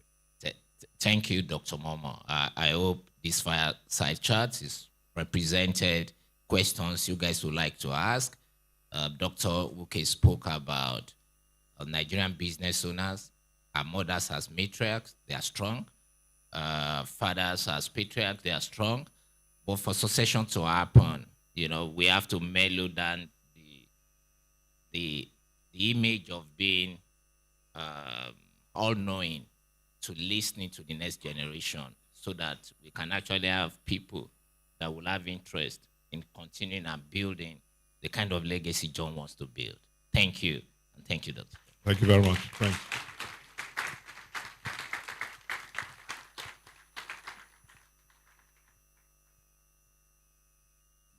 Thank you so much, sirs. And thank you for those difficult questions that give us insight. Please do hold on, sirs. We do have gifts for you, and I'd like to invite Dr. Wuke to present the gifts.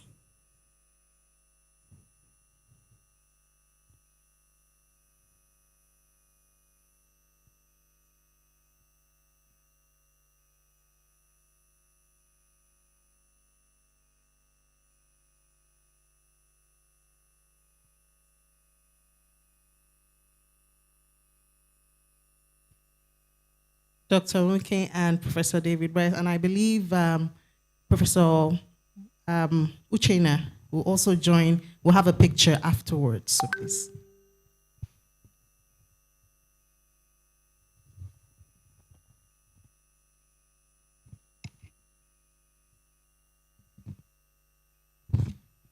When we invited him to come and be the keynote speaker, we thought we were only going to learn about channels. We learned far more than channels. But some of our faculty at Lagos Business School, I said that we should play your speech to the entire faculty. There's a lot to be learned. Thank you very much.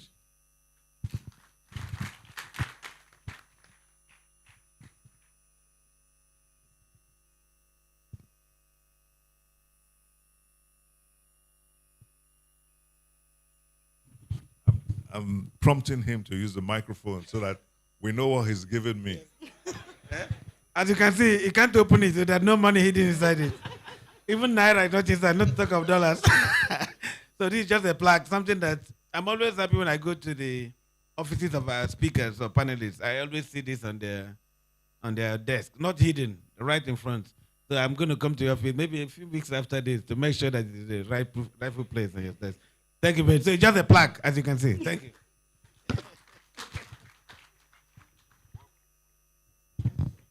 Yes. Before I have her come on to it, I just want to say thank you very much for this. I'm very delighted at this. It will occupy a pride of place in my special shelf in my office home. Thank you very much. This is in my portion. I like that portion thing. So. Thank you very much. And I would also like to say a big thank you to Rashid, who, he's always here with us. And I think that we don't take it for granted. And because the time, the insights, and again, the lived experiences that you are also bringing to the table. Is that your daughter there? Okay, I thought so. She looks like you. Okay, so please, let's ask the questions, younger generation, because again, it's about drawing close to them and trying to understand their own perspective. Perspective differs. We grew up in a different generation, and that's what they're just trying to share with you. So don't think that they're stupid or old or anything like that. They're just normal. Okay, so thank you so much, Rashid. And again, just a token of our appreciation for your always being with us and you always standing by us and the guidance and advice that you continue to bestow on the Family Business Initiative. Thank you so much. Thank you.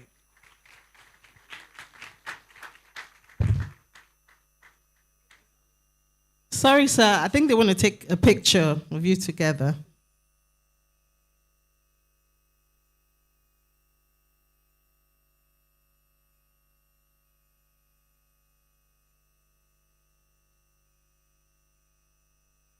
All right. Thank you so much, gentlemen of the press. Thank you so much. Please, let's really appreciate them for their time and insights.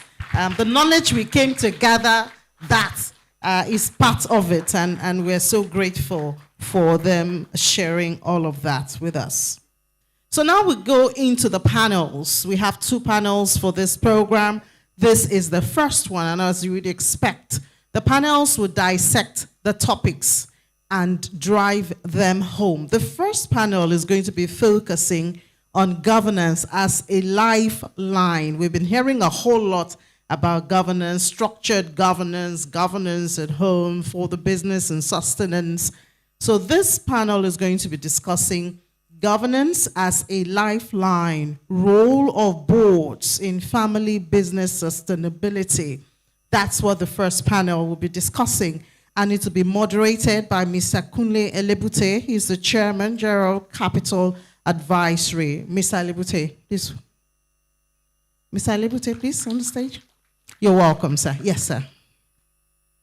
So on the panel, we're going to have Barrister Mrs. Benedict AUC, the Chief Corporate Service Officer and Executive Director of Sims Nigeria Limited, one of our sponsors. So please clap for her very, very well. Thank you so much, ma'am. And I believe we are waiting Mrs. Tony Bakare. Okay, she'll be here in a couple of minutes. Mrs. Tony Bakare is the Chief Operating Officer and Executive Director at SAS Textiles Limited. Please let's clap for her. So when she comes, we will not be able to clap for her anymore. But she'll be a part of the panel also. And then Mrs. Kemi Ojenike. She's on fire when it comes to family business. Hosted on our show the other day, and it was very, very enlightening. So look forward to a very enlightening time. She's the Managing Director of Meristem Family Office. Wow, so we're going to have 3 women. That's very impressive. Lagos Business School, well done. Then, yes, one of our sponsors also. Please start clapping before I even mention his name. Engineer Alfred Okoego. We heard of him when the chairman talked. Founder and Group Managing Director of ACO Group. Thank you so much, sir, for being a good example when it comes to family business in Nigeria. Thank you. All right, so I believe we will begin before Mrs. Toyin Bakare. Once she comes, we'll just direct her to come in. But I'll hand over now to the moderator. Please, we need more mics. Thank you. Thank you so much, and good morning, everybody. This is supposed governance as a lifeline, and it says role of boards in business sustainability. I'm going to each panelist here to just their business very briefly, so we can put it in context. In terms of the transition from the original founders to where they are today. But I'd like to just make 1 or 2 points. But when we talk about governance in family business, governance typically, in corporate setting, is about having boards, board committees, the board reports to the annual general meeting, transparency reporting, and so on and so forth. In the family setting, governance has a bigger meaning than just your typical corporate governance framework or structure. And I think what I'd like to hear from our panelists today is talk about, how they use governance in their own, and how they see the future of their businesses to ensure that it involves family business leaders, board members who are not family members, advisors, and so on and so forth. So hopefully they'll share some practical insights on how governance can move beyond compliance to become a strategic and cultural of long-term legacy. Because in the family business, governance can actually help to lead to long-term legacy. And many of us who are for quite a while, and I've read books on Nigerian businesses. Many of the Nigerian businesses that were very successful in and so on and so forth. I mean, probably the most famous of all is Ojuku Transport. And I hear, today that if Ojuku Transport was still alive today, if the business was still running as a business, it probably would have a market cap of $4 trillion, something like that, because it was so significant. And if people don't know in this room, that Mr. Ojuku himself started the Nigerian Stock Exchange. He was the founder of the Nigerian Stock Exchange. He was the very first chairman of the Nigerian Stock Exchange. And he sat on several boards. And there are many businesses that relied on the business. But that business has gone where? Gone. There was no governance. And then, of course, you have several other businesses thereafter, like Oduchola Group, for example, Ugochukwu Group of companies, and so on and so forth. Many of them just, fell by the wayside. So today we're going to talk about the governance from a point of view of long-term legacy. Right. So, madam, maybe you can start and just tell us about your business and where you are in terms of ownership and transition, and then we'll take it from there.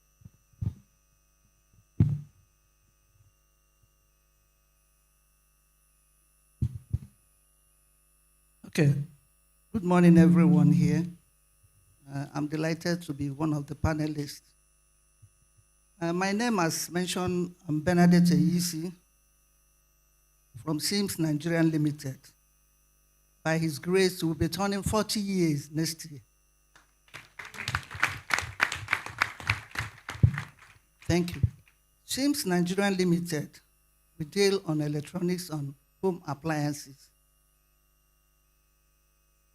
The founder, my husband, happens to be an apprentice, a beneficiary of the renowned apprentice scheme that is being studied in many schools, that is where. So I joined him, and we are first generation business owner. Sims Nigerian Limited, as it were, we started humbly. We started humbly from just one shop at Obi Road. But presently we have 19 branches all over Nigeria. We also have many channels, trade, retail, and the like. As per the transition, one thing unique about us is that we were intentional as per the family of Bro. When our children were younger, we usually take them to our shop. It wasn't that we wanted them to join, but I think along the line, they started imbibing that culture. When our son traveled and studied, he first of all worked with Samsung.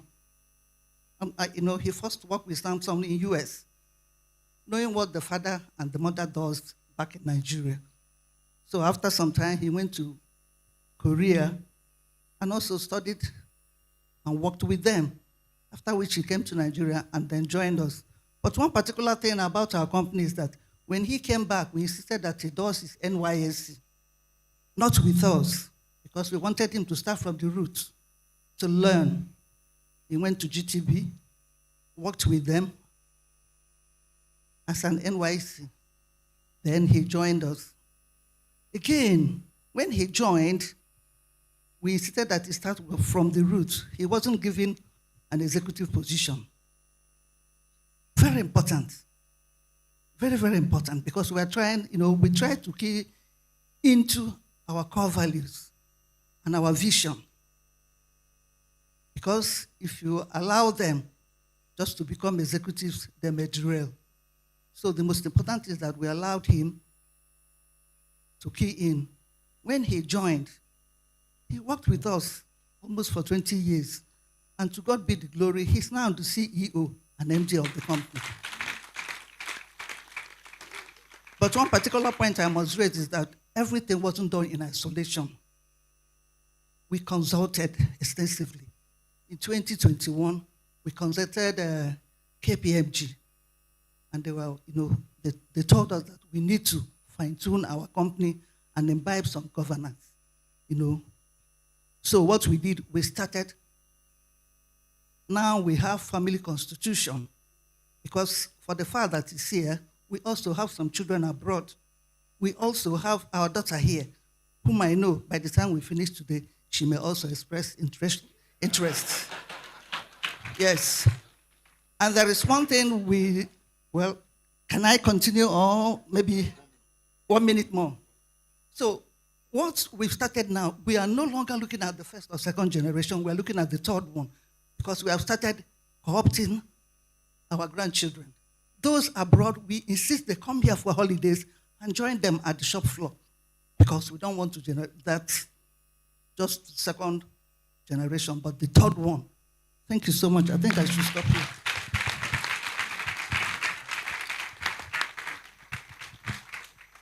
Good morning, ladies and gentlemen. My name is Kemi Ojenike, and I have the privilege of leading the Meristem Family Office. We are a multi-family office that is focused on supporting businesses, family businesses, in the journey to preserve and transfer their wealth across generations. For us, we consider this to be a burden of sorts because Dr. Momoh had spoken about just what happens when businesses do not succeed their founders. And many times we think about it, it's a phenomenon that we are aware of, but the impact is lost on us. The fact that when a business does not continue, first of all, is the effort, the lifetime work of founders who have put in their blood, their sweat, sacrifice. It terminates. What happens is the benefit of compounding effort is completely lost. You have children who have to start from scratch because they do not get the benefit of learning from what their predecessors did. You have a society where livelihoods are terminated, education stops. A lot hinges on the continuity of family businesses. And we understand that succession sounds like a nice to have, but there's a reason why it is so difficult to achieve. And so we have made it our mission to help families navigate that process, to move their effort from them to the generations ahead so that the collective benefit can be achieved. Thank you. Standing on the existing protocol, I'm Alfred Okoegun, founder of ACO Group, 46 years this year. Well, my friend John has already introduced me in some ways, and truly, we knew ourselves way back over 43 years back now. Yes. I started this business at the age of 25. And in everything, I would say hard work is very important. We all know this. Commitment, very important. And of course, transparency in what you do is important. How do you get this? This can come from your family background, the schools you attended, and the people you relate with. I would say, in terms of this business, like John said, we are known for engineering services, provider of engineering services.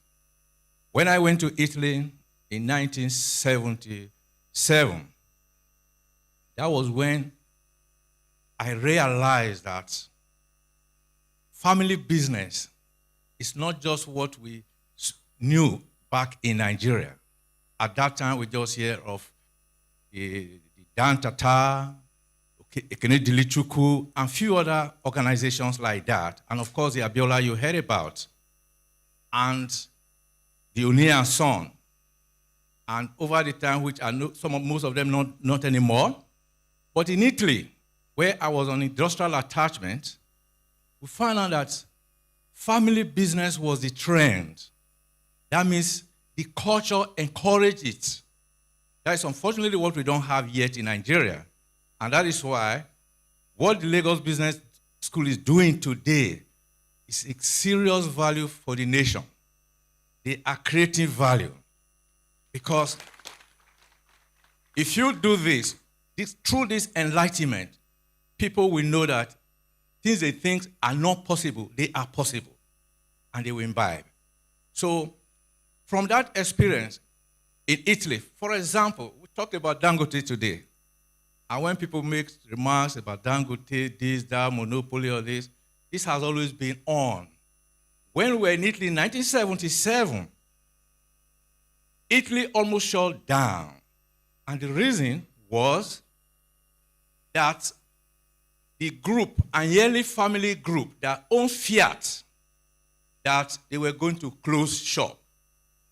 and that caused panic to the government of Italy. And what they did at that time was call the Agnelli. Look, you can't sack all these workers, thousands. And they negotiated. And I think they provided some funds for Agnelli at that time to revive the company. Why? For the national interest. And that tells you that family business, at the end of the day, how much can the family members eat? Not much. Because you get to a certain stage, it's just provide support. And that is the kind of culture I think Lagos Business School is trying to introduce to Nigeria. So there's more to talk about.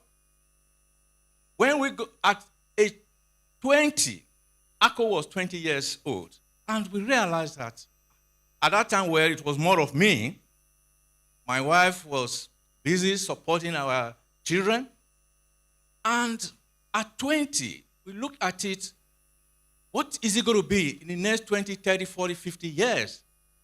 How long will this company even survive? What do we even have on ground to support that?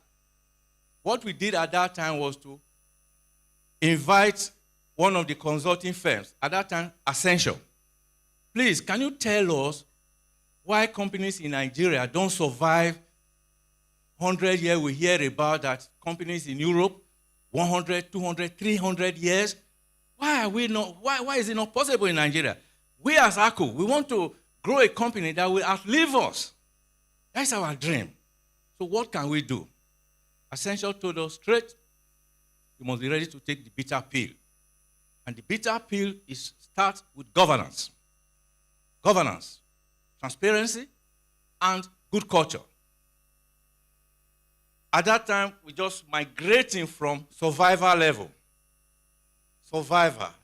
Now you're talking about structure, board governance. You heard from OK today, 20%, about 80% don't have boards in their organization in Nigeria. Family business, they don't have. So for many, it's waste of time and delay of processes for them. But after hearing from Ascension, we took it in, but we didn't implement immediately until 7 or 8 years later, 2008 precisely, we could consider the first board in ACO. And that board, we took into cognizance of who makes the board, what are the values we expect. And this is where relationship matter. Whom do you know? What role has such a person played? And the first chairman of our company, Chief J.J. Akpe, a seasoned technocrat who managed refinery when the refinery was really working and managed other institutions. He came on board and then brought in other directors. Then, of course, my wife also joined the board at that time. So this was the beginning of trying to create a governance structure in ACO. And from there on, we're not done. Later on, 2014, we again invited PwC. We're moving, but things have changed. The Niger data crisis have changed the rules. What do? He sat us down. About 3 days, 4 days, we're together. And it came to a point that they believe we have reached a certain level. Before it was just ACO Petrochemical, but they think we can now be diversifying and have some other companies that can be part of the group and then have a group structure. This came out from that engagement. So this was from PwC. And after that, again, there were some challenges. And we couldn't run the way we expected to run. But then there were some certain things taken. And we were using them. We engaged professionals, talented persons to join us. But in between, you see struggle with surviving and keeping these rules as they should be practiced. But we tried. That as of today, we have 5 subsidiaries, and they are managed by different MDs. And the good thing also, from the family angle, one of the subsidiaries happens to be managed by one of our sons, each of the first son. Again, some of these things, we don't have the same rule for every company, for every family business. We don't have the same rule, but you can learn one thing or the other. For example, our children were not interested to even join the business initially.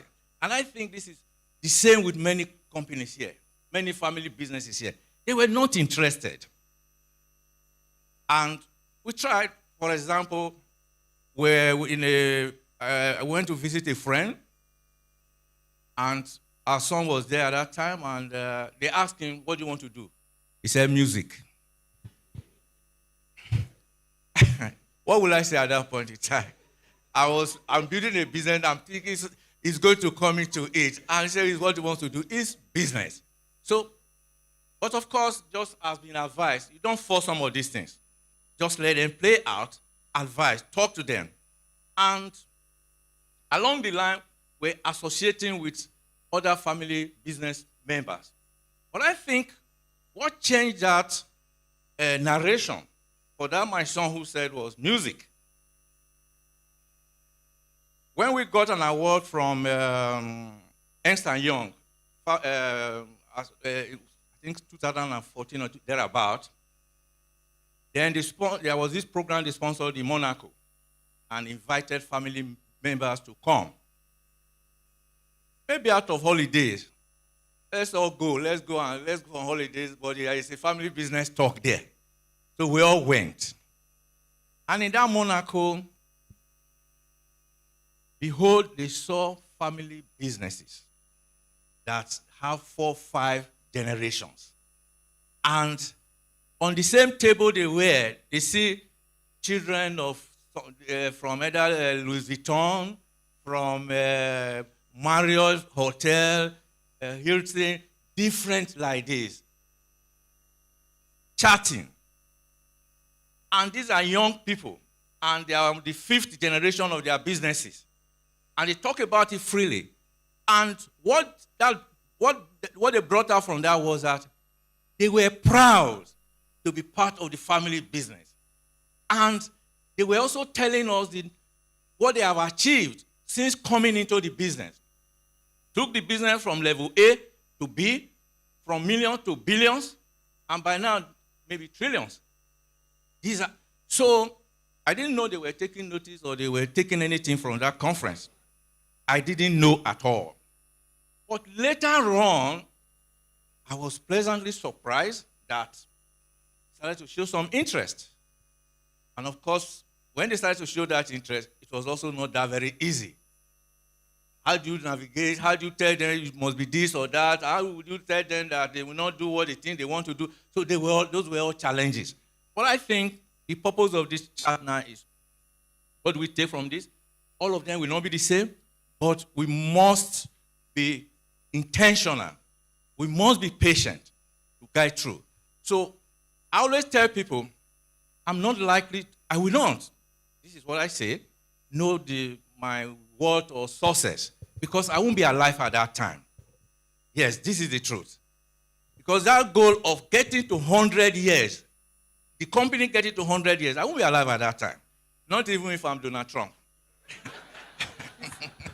So, for that reason, I'm telling them, if the company gets to 100 years, maybe my name is not anywhere, just put a small plaque, say, okay, this company was founded by Alfredo Koigun. Then that would have been the success at that time. So really, it's a long-time dream.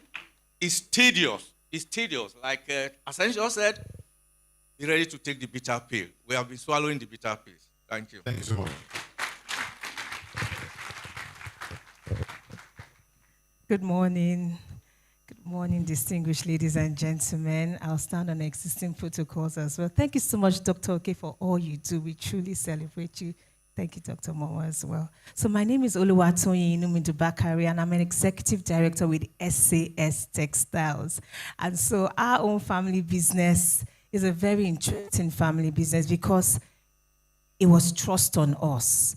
So when I tell my story, I tell people that I'm that 13-year-old girl. I worked with my mother on the shop floor. And she had a shop in the house where she sold fabrics.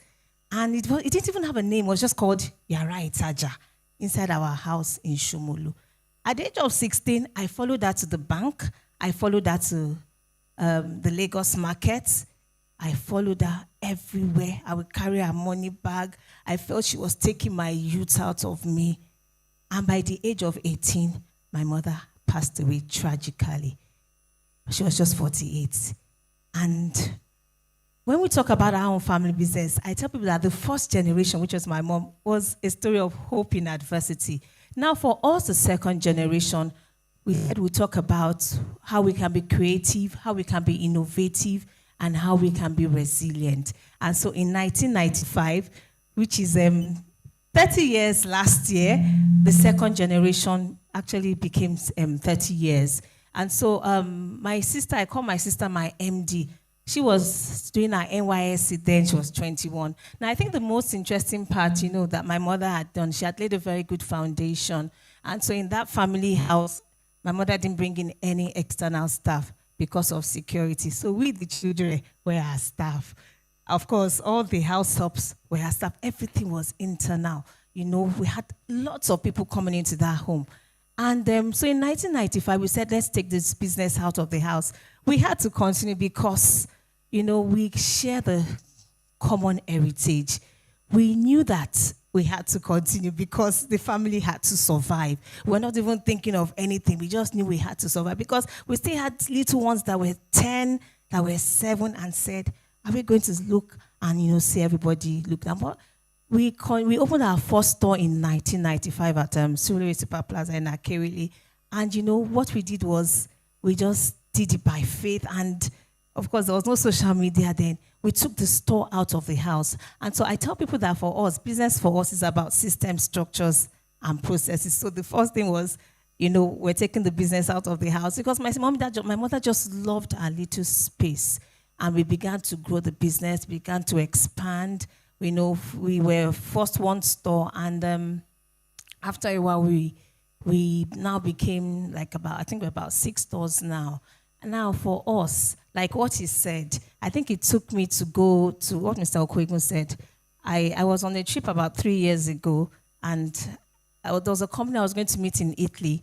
We wanted to partner on the production of wool for men, and we got there, very lovely company, the VBC, and we got there. This company was 363 years, and they were in their 13th generation. So I thought I was going into a collaboration, but they took me to their family vault, they took me to their family institution, their family office, before even taking me to the factory. That's when I knew that, wow, we need to really build our family business. And so when I talk about our family business, I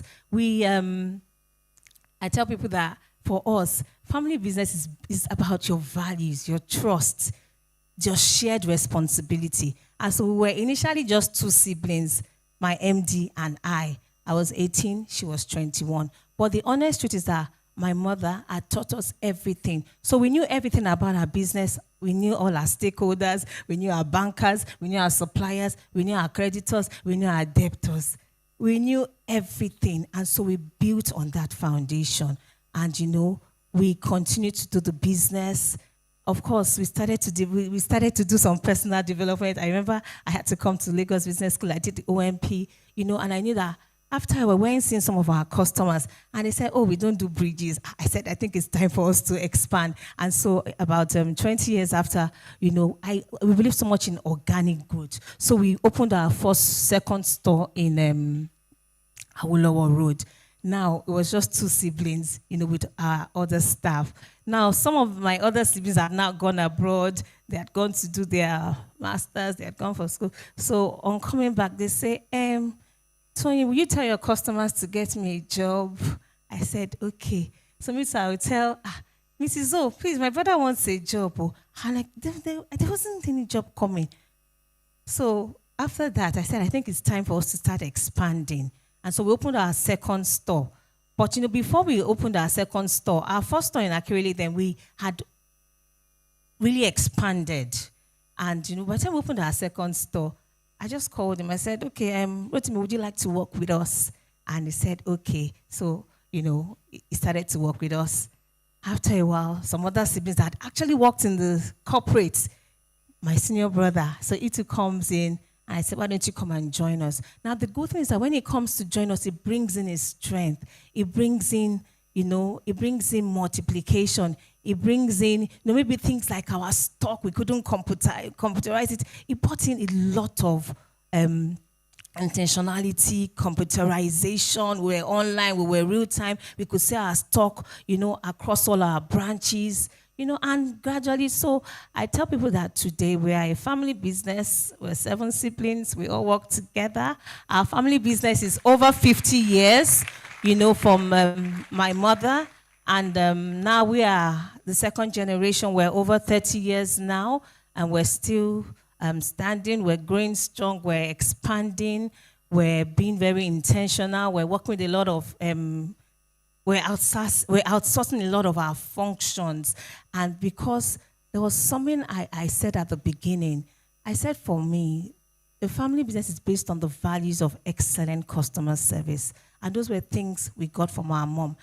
It's based on the values of integrity, of the values of hard work, and on the values of fairness.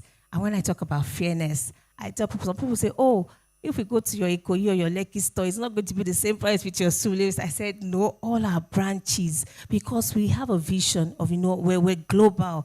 In fact, even our third generation now, my daughter, you see, I tell people that I'm that child. I was born on the shop floor.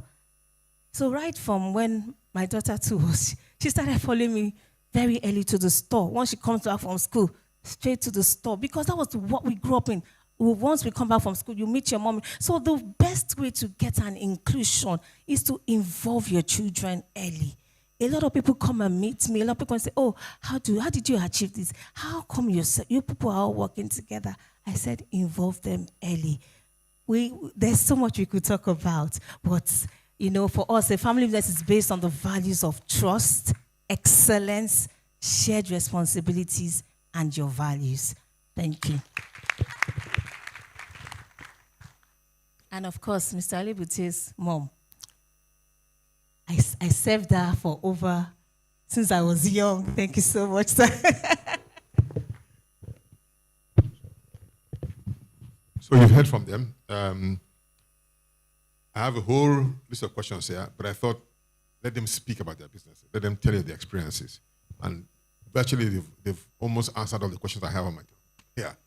But I'm going to focus on governance around, Madam, you can start with you, Madam. When is the right time, in your own experience, to actually have formal governance structures? And in doing so, like we heard from Alfred now, at what point would you also want to bring in independent directors? As Alfred told us, his own experience. When is the right time in a business to have formal governance structures, bring in independent directors, and then how do you even find independent directors that you believe have the skill sets that can contribute to the business? Because you don't want to appoint independent directors who become a burden on the business, but people who add value to the business. And maybe you can give us your. Thank you so much for that question. Before I go into that, I'll talk about myself a little bit. I'm lucky that the founder, my husband, initially, for the fact that he went through the scheme, but I saw his vision very horizontal. So I had to go and read law. That was why I went and read law, so that I will know the nitty-gritty of certain things that I don't know before. So having said that, the right time is now. For us, when we realized that the founder had a vision, what we did was to ask for help. So that was why I said, not that we didn't have governance as it were, but nothing was put on paper. But the most important thing is putting them on paper, being intentionally, as my fellow panelists said. What did we do? He had his own vision, but we brought together all the staff and our son. We went out of the office. For days, we looked at our vision.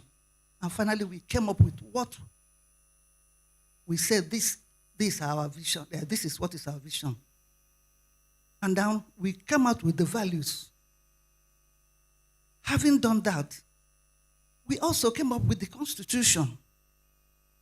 If I go through our Constitution, the values, the vision, the mission, and that of the company, they are in alignment. The integrity, the positivity, customer-centric. So what we did also for that governance, there's no way we could have done it alone. We also started employing professionals to come into the business. Yes, we did that. So we also start capturing it on paper. Then we insisted that jobs, schedule, things should be done properly. It is not just waking up, this person does this. Departmentals were formed because we know that when we bring in external directors, they will ask questions. Integrity is very, very important, as it were, in terms of finance, in terms of culture. So what is when is this the right time? It's now. Don't wait. As I'm speaking, we're still on it. We have not perfected it, but the most important is to start. And one very thing I must say is God's grace is our son. He had that passion. When he joined us, it wasn't easy for us because he came from, he had different mindset. He wanted us to professionalize everything. Initially, we tried to fight back, but we are now structured. And again, education is very key. Please, I must say this. Education, you must do that. If you're applying for the second and third generation, you must do that. So in terms of talking of the governance structure, we have professionals whom we've started discussing with them. Though we don't have board now, but we have advisors. And those people are well known, people who have succeeded in their different endeavor. Yes, people whom they will not be pushers, as it were. These are the people that will ensure that we do what, because it's best interest of the company. So it's now. Yes. Let me add another angle to that my late question. How do governance mechanisms help to manage the emotional side of decision making? Because as a family, when you're all in the business, there's a father-son, father-daughter, mother relationship. And sometimes there are also sibling rivalries as well. So how does that whole governance framework we're talking about today help manage that emotional side of the family interest in the business? Maybe you can add that as well.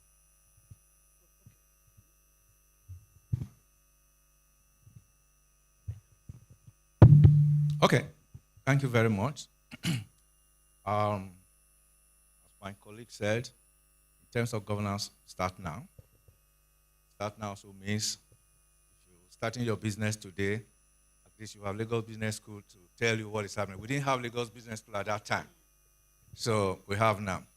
But in terms of emotion in decision making and how do you relate with the team that is doing the job, and with this also you're not talking about succession, because the family members are coming in, especially the young one, when the business has grown to some extent. So at any given time of that entry, they will be seen as very young people.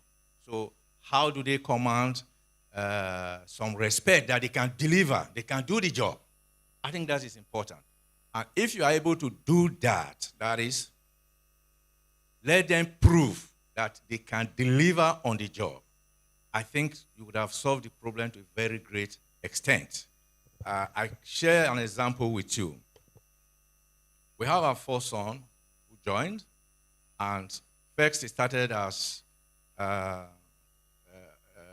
just an assistant, not even a manager level, but in a subsidiary.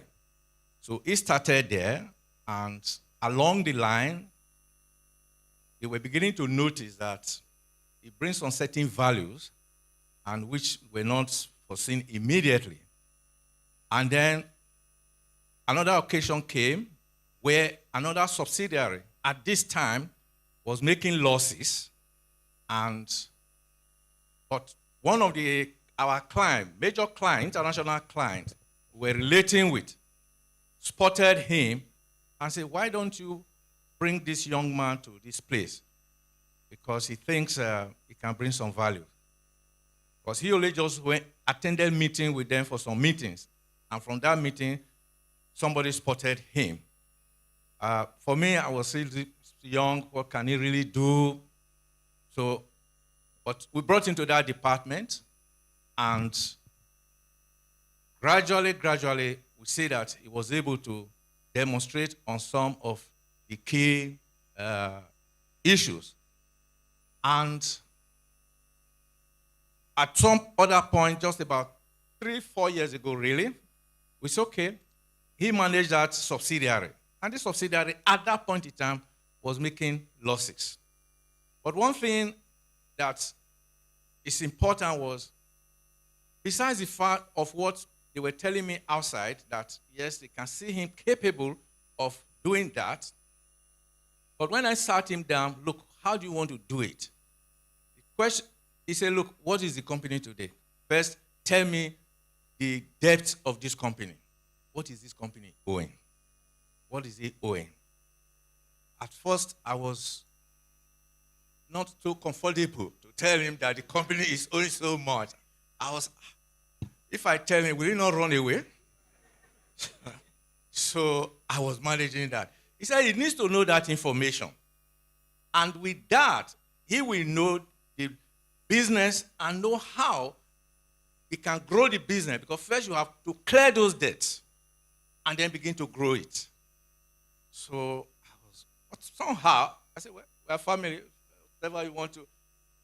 We're in the boat together. So you can't sink it and then you say you are free. No. So I let loose, share the information as best as possible. And truly, he said, look, this is not a problem. But what he wants, free hand to deliver on this. I was wavering because this subsidiary was the one doing business with NLNG. We know how critical NLNG is. You can't afford to fail. They monitor you from A to Z.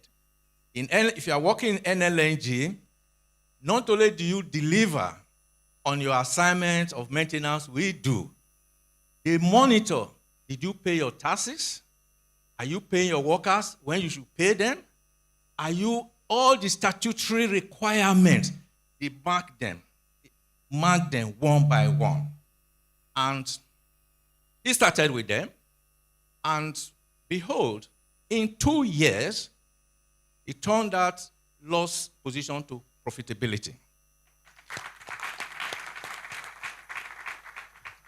Within 3 years, they won the Chief Executive Award, Excellence in Safety, because safety is critical for NLNG. Very critical. So, by and large, he's proving his worth. So, this, another interesting thing was, out of all the companies that are working in NLNG, he singled that company, this company out together with 2 other companies and put them on NLNG Kaizen journey, Kaizen philosophy journey. That is continuous improvement in business. And what NLNG tried to do here is, look, they have identified these Nigerian companies. They want to support them to be global companies. So we didn't think about that when we went into NLNG, but some performance has brought us out through this young man. And LLNG actually went with them to Japan, where they looked at some of those companies that have survived over 300, 400 years in Japan, 500 years. So, what am I saying? How do you build this relationship? So with that kind of performance, it is easy to say, look, this young man is capable of doing A, B, C, D. But I say we are still in the journey. Now we just added another responsibility to him recently to oversee another subsidiary, as a director in that company. So it's a gradual process. And again, anytime we must pray that God continue to be with us. The reason for this is, we say hard work does it, but sometimes we got to be lucky. Because the people in Iran today, you cannot say they are not hardworking. But that is what it is today. Thank you. Do you want to add anything to? Okay. The way we have worked together as siblings, because I know that's one thing people have always asked us. We've learned to understand that we have to understand the values of what governance can do. Because governance for us brings clarity. It helps us to make decisions together. And I remember in the early days of the business, we just started, we're still very young, and it was just the two of us. And I'm a professional accountant, and my MD will say, "Oh, money is for spending." I'll say, "No, we must keep records." But because Mama taught us that we must respect, which was a good foundation. So we had to, outsource, and so that was the first thing we did. We outsourced our accounting functions. But as other siblings started to join us, I remember once we had just built our head office, and they had wanted to install a lift in the head office. And my chairman comes and says, that can your branch pay for the lift? I said, lift, K. Where are we going to get the money from? And then I just heard the voice that said, you're building an institution. You're building this institution for generations yet unborn. And,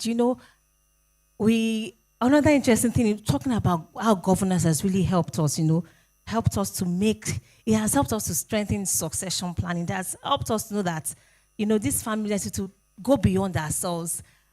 When my chairman now joined us, we went all on salary, but it made sure that everybody now had to be on salary, and made sure we did things ethically right. And I think for me, the best part that's helped us, with all this emotional is our staff. I call them our internal customers.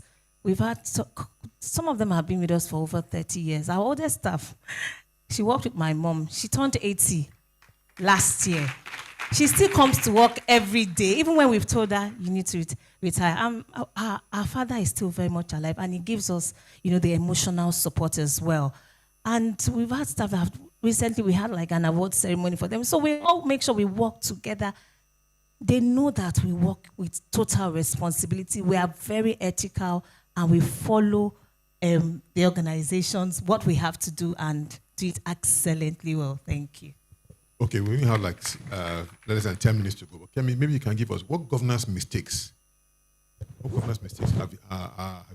you envisaged that have caused businesses to not succeed or to be not be on the right path?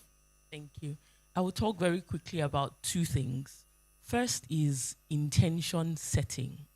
Many people kind of assume that everyone wants their business to outlive them. But the truth is that many founders and many families do not set that intention from the get-go. As we have said multiple times, many businesses are in survival mode for a good part of their existence. They want to fend for their families. They want to meet their needs. There has to be a point where a founder decides what they want the future of that business to be, because the intention that you set will determine what you do next. And it's perfectly fine if you decide that I want this business to live in my time, I don't necessarily want it to live after me. It's not a crime. But if you do say that you want your business to outlive you, then you must be aware of the pros and the cons. You must realize that there is a certain commitment that you need to make to that process. And so that intention setting often is missing. There might be some that decide that we want to exit this business, we want to make it successful, we want to sell it, and we want to divert the proceeds into some other venture, which is perfectly fine. But if succession is the goal, then you must realize that it will take certain things from you. For instance, decision making, which is the entire goal of governance, putting a structure around decision making. If I claim that I want my business to outlive me, then I know that the decision making power cannot rest solely with me all the time. It means that there is a structure that must be outside of me, because like Dr. Momoh said, if the founder is the system, then that business will not outlive that founder. So that's the first thing, the intention. The second thing is preparation.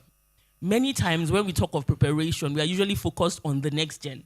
Can the next generation come in? Do they have what it takes and all of that? We usually do not realize that there's preparation required for the founder, because it is not an easy feat for a person to spend their active years to build a business. They've taken risks, they've suffered losses, and you expect them to simply hand it over. And then when there is pushback, you begin to say, oh, it's a cultural thing, our founders just don't want to let go of power. But it's likely that they have tried in the past and they have been burnt.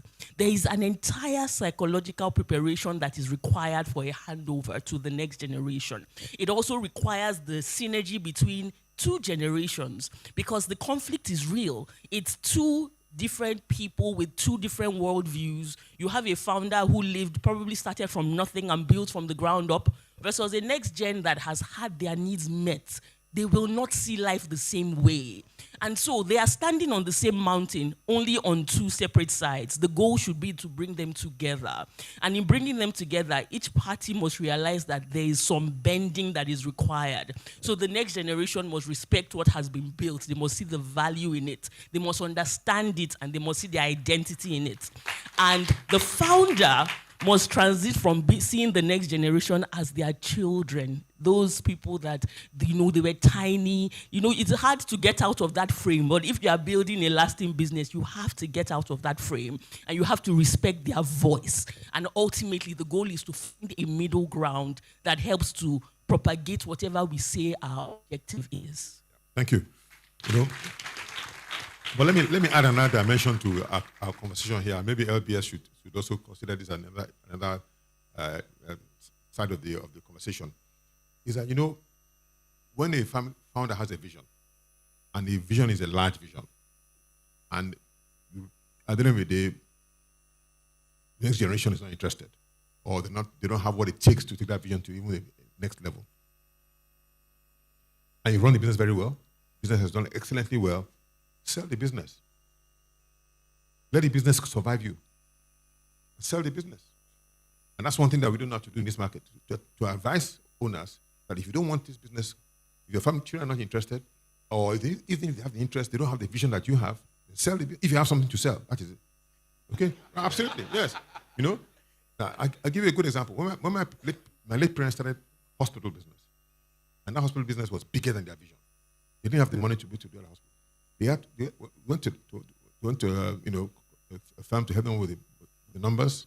They went to a bank to help them raise the money, and they found that at the end of the day, they only owned maybe 1/3 of the business. They had other shareholders, and they brought institutional shareholders. So they joined the board. Even they have to have board minutes. They have to have an annual general meeting. They have to have auditors XYZ. 15, 20 years later, when they were talking to a private equity investor in London to invest in the business, and they came to do due diligence, they looked at the board minutes. They were on board, and they used to number their board meetings. Board meeting number 97. The investors were surprised that this is a family business that has a next. They were numbering the board minutes. So you could see the sequence of history. And of course, you've got to be careful that what you say in the room is not what is inside the board in minutes. Because I have an example of, they sent a lawyer from London to look at a company's board minutes. And when the company, lawyer saw the board minutes, this company, we can't invest in it. Ran back and said, sorry, we shouldn't invest. So you've got to do things in a structured manner which is why governance can happen from the day you start the business, if you want it to, depending if the vision is bigger than you. But at the right time, if your children want to enter the business, because their own vision can never be like your own vision, never ever, that's when you must put governance in to ensure the business can continue in the second generation. You have to have that point. Or if the children don't want that business, then it's a business that you can easily sell. And I have seen family businesses now that have now got to the third generation, where they're having family council strategy meetings with all the grandchildren in the US or London. Because at some point, those grandchildren too, they want to enter the business. And you may find that it's actually the grandchildren that may take the business to a bigger, higher level than even the second generation. So there's no one answer.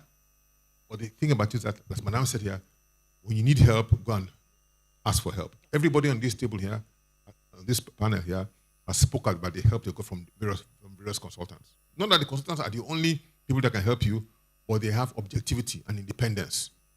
And they're not going to play any games with you. And you're paying them money. So if you pay them money and you don't want to listen to them, that's it. That's money wasted down the drain. But if you pay them money and they give you advice, and if you want value for that money you've spent, then go after implementing that advice. Okay.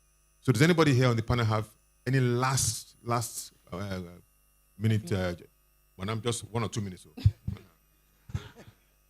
Yeah, it is not always rosy for businesses. No, it's a form of advice. In 2020, we had a major disruption. The 5 warehouses got burned under 40 minutes. Something, So what did we do? Why I'm saying this is that there is need to be discipline and buy-in everything you do. We couldn't be here talking about this. It's only that we have a strong relationship and integrity with Samsung. We celebrated our 31st relationship with Samsung this year. Also, you must insure your business. If we didn't, there's no way we would have been here. It was a major disruption. And then your staff. We had a very strong staff that believed in us. They decided to take a cut. Because there's no way you could have had such a mishap and then stood up. In fact, God's factor is the last. But we are so happy that after 5 years, Lagos Business School did a case study on Sims Nigerian Limited. So please, always be prepared for the wrong side so that you can continue and stand firm. That's what I want to say. Thank you. Yeah. Okay, I will echo Dr. Momoh once again. The fact that governance is not a threat. It's actually insurance, like he said. It's one of those things that are not interesting to do. It's not fun. It takes restraint. Sometimes it even feels like a waste of time. It's not lavish, but it's like the structures in a house that you don't see. That when you're building them, they look like a lot of iron rods and all these things, but it is what keeps the house going. And so if the goal is to be here for a long time, please, for the benefit of all that you have already put into that business, please consider governance very strongly. Thank you. Alfred. Okay, I think... 1 minute, Alfred. Okay, thank you. We've all said the same, has been repeated. Governance is important. It's difficult, but just try to work with it. And it can come from different ways, through the consultant, through learning from other businesses as well, through seminars and conferences, but it is key and it is not easy. Stay by it. Thank you. Thank you. I wrote something down. I said, values may help build a family business, but governance will help us to sustain it. There's something I wanted to add to what Ms. Engineer said. We had our own experience as well, but because our values are based on resilience, we had our fire outbreak, we lost our old warehouse in 2019. In 2020, 3 of our stores were vandalized by NSAS. But because we chose to be resilient, and we had excellent staff as well, they stayed with us. So, in closing, our experience shows that a family business can grow on trust, sacrifice, and shared values. But to truly endure, especially across generations, governance must become more intentional. Thank you very much. Thank you very much. Thank you so much. So the two areas that I think we didn't have enough time to cover is how do you go about selecting independent directors? Because, usually what will happen is that you want to have independent directors. You go and look for people that you know. You go and look for an uncle or a cousin or a school friend that will not want to tell you exactly the way it is. I mean, the first time I got approached to join a board of a family business, very large family business, huge one. They asked my former colleagues at KPMG to look for directors. My colleagues didn't put my name on the list. But somebody else, who apparently was very close to the owner of the business, who I know very, very well, called me and said, this man, I want to give your name to this man to be on his board. I said, really? I said, why? I think he needs someone like you. I said, really? Okay. Can I meet him? Luckily, at that point in time, the man was in London. I was in London. I went to his house. I had dinner with him. Much older than me. And then I said, I want to go back to Nigeria, see your factory. Let your MD take me around the factory. Let me explain to me the values of the business. Let me understand your family dynamics. I did my own due diligence. Went back to the guy who gave my name. I said, these are my issues.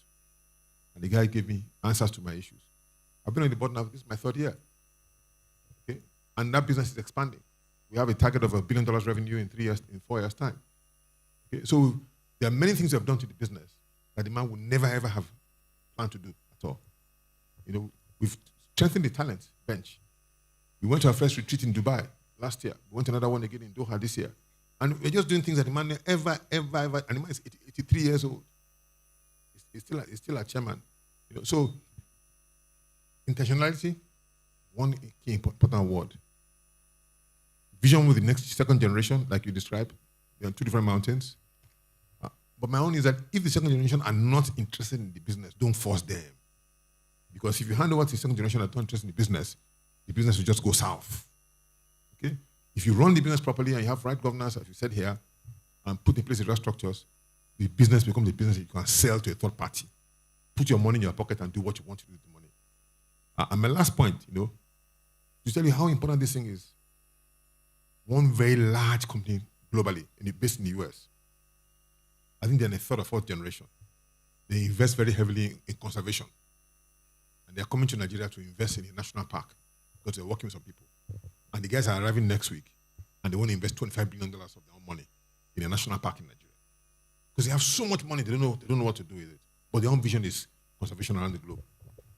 And the only reason that they're doing so is that because the clear vision of the business, governance is in place, the company is listed, XYZ, they're transparent, and so on and so forth. And many people don't realize it, that in fact, when a business grows faster and becomes more profitable, the family is a lot more wealthier than when you keep it closed. But in the final point, I have also found over the years of my career that there are many entrepreneurs who don't have the capacity or the willingness to even grow a business.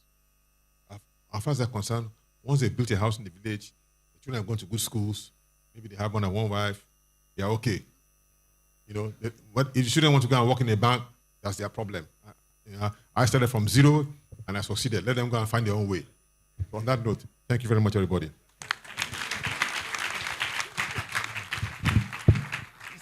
Sorry, before with the panel, we excuse the panel. There's something that been good. I've had governance, and people are saying, so I'm not questioning, how do you get that governance, even the understanding?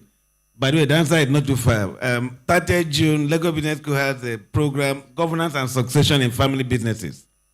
Please register before we close the book. Thank you. See governors at work. Every opportunity to market. Well done, sir. Thank you so much, panelists. I don't know. There are lots of notes. You need to know that you have made a lot of impact. If you just look around, people have little notes that they are taking. And of course, the most important thing is this is going to go beyond the talks, into people's lives and sustaining livelihood. So please help me to appreciate this panel. They decided to pour out themselves and tell us the realities, in some cases, even sensitive. Thank you so much. We really do appreciate you. And I believe that we do have some plaques to share with them. But first, please do stand up. The photographers would like to document this period, so it will be for the future, please. And while that is being done, I'd like to call on Mrs. Nsima, the Chief Marketing Officer at Lagos Business School, to come and give out some of the plaques, as well as Mr. Victor Banjo. He's the Director, Executive Education at Lagos Business School.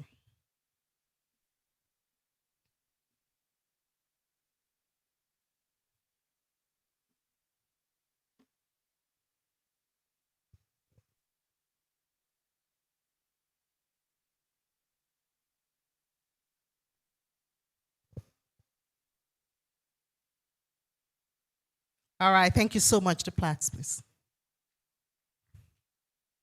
Please hold on, panelists, please hold on.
All right, thank you so much. Thank you, really appreciate.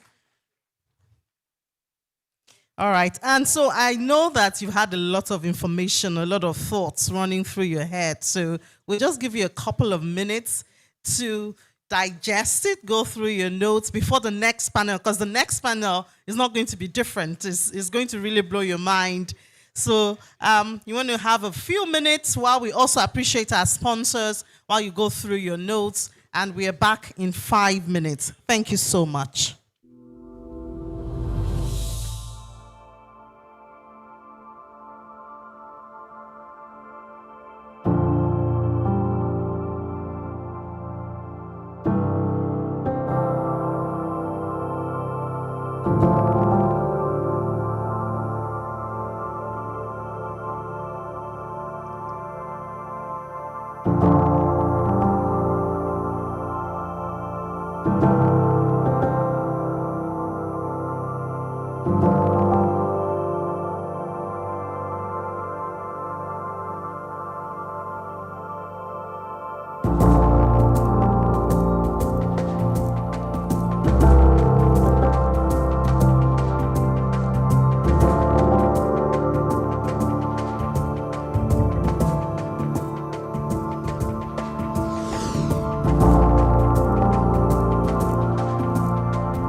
Ask any accomplished individual. Losing wealth is a worry that lingers. But there is an even bigger fear, the the dark side of wealth, where all that hard and success has the potential to harm loved ones. Imagine seeing the fruits of your labor creating conflict, entitlement, or even damaging your family's relationships.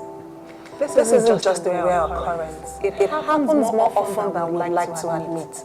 The thought of wealth tearing your family apart is unsettling to say the least.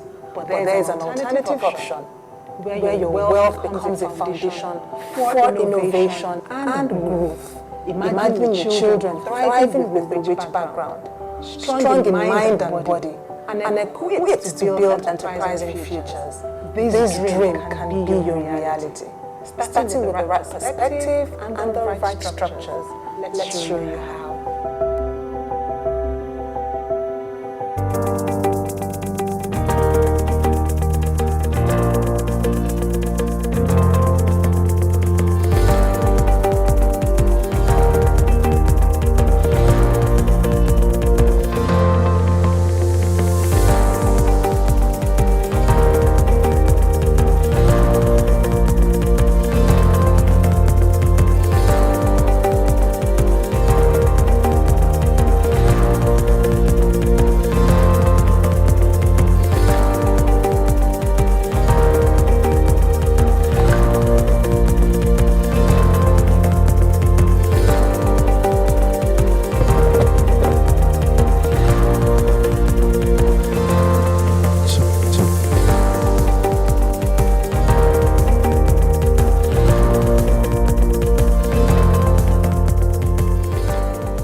know that successful succession is every founder's dream. Even as professional managers, if we can transit roles or positions, we love that.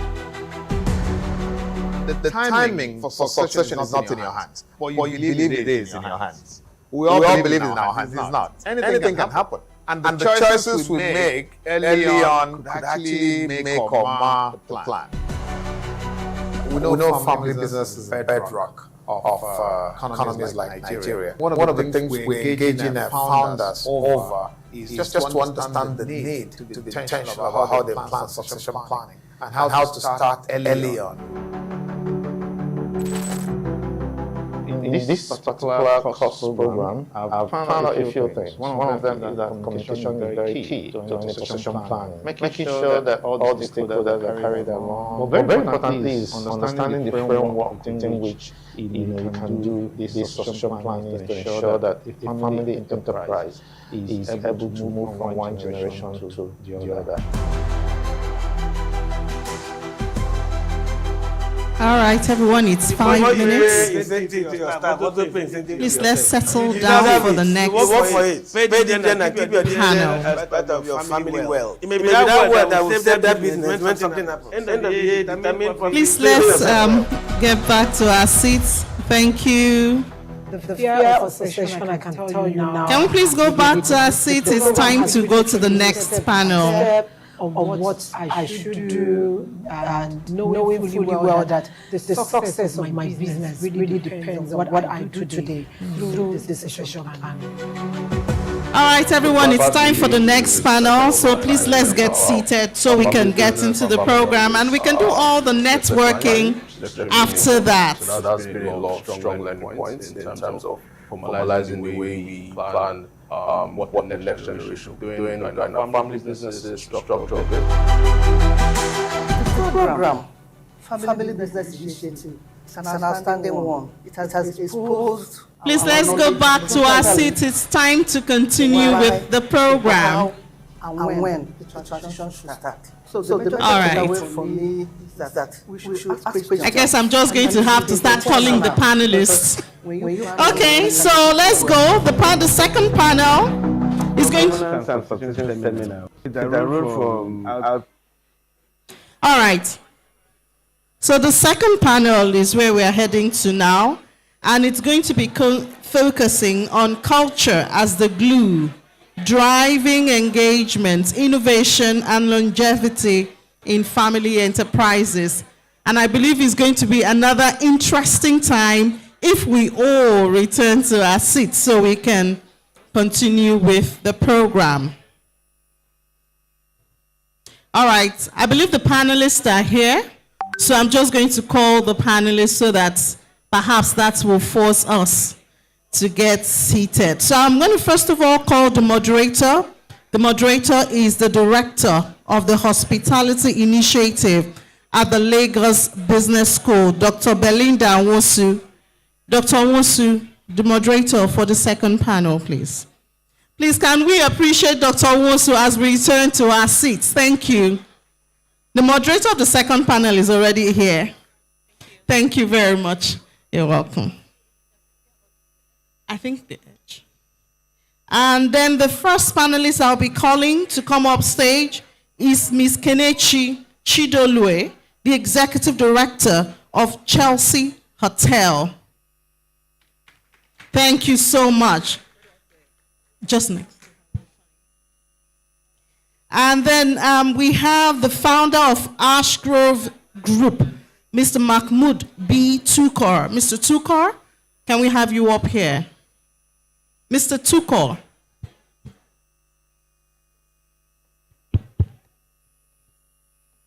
All right. Do we have Mr. Tukor?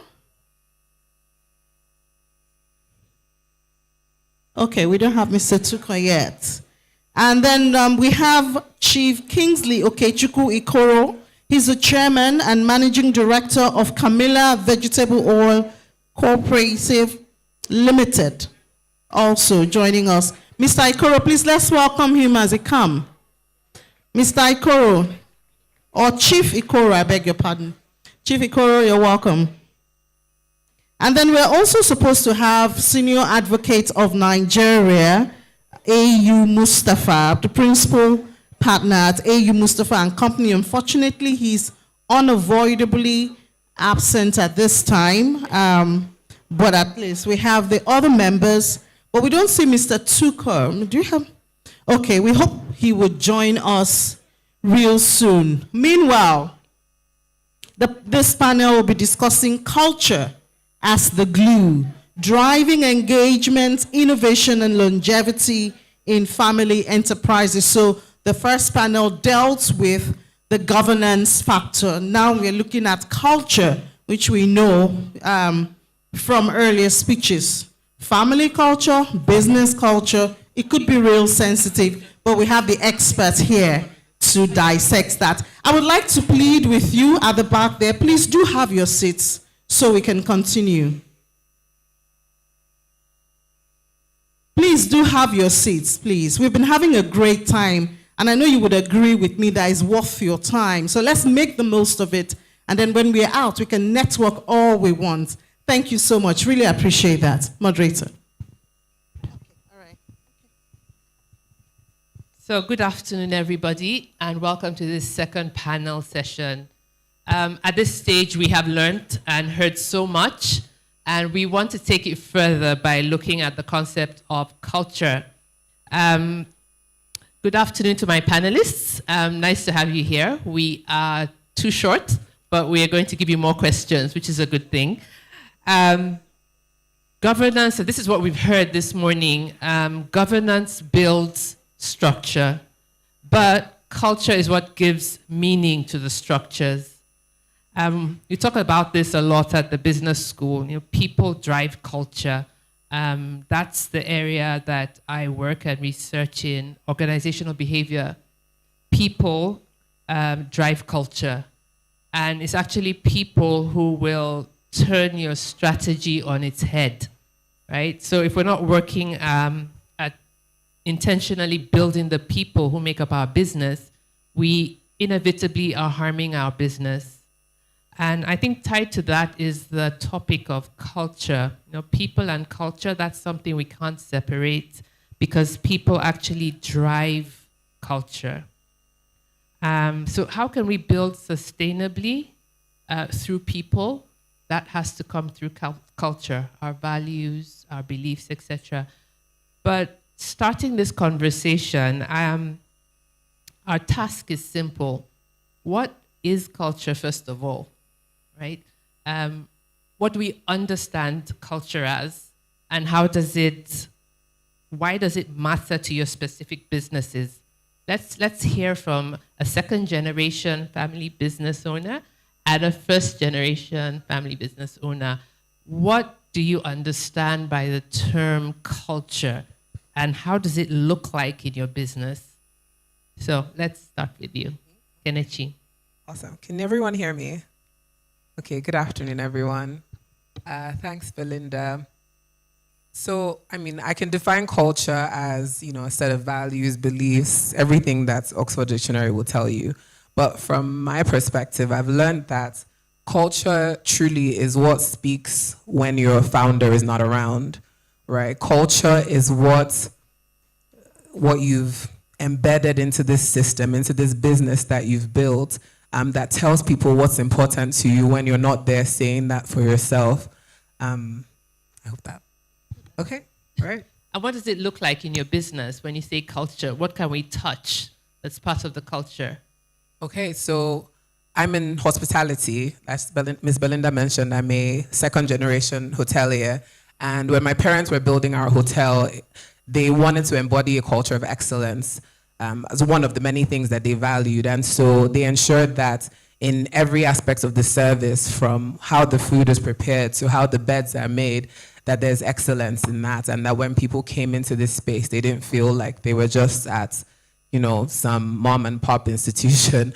And so they hired the best people. They ensured that everyone that they had was trained and performed excellently at all their tasks, from the cleaners to the general manager.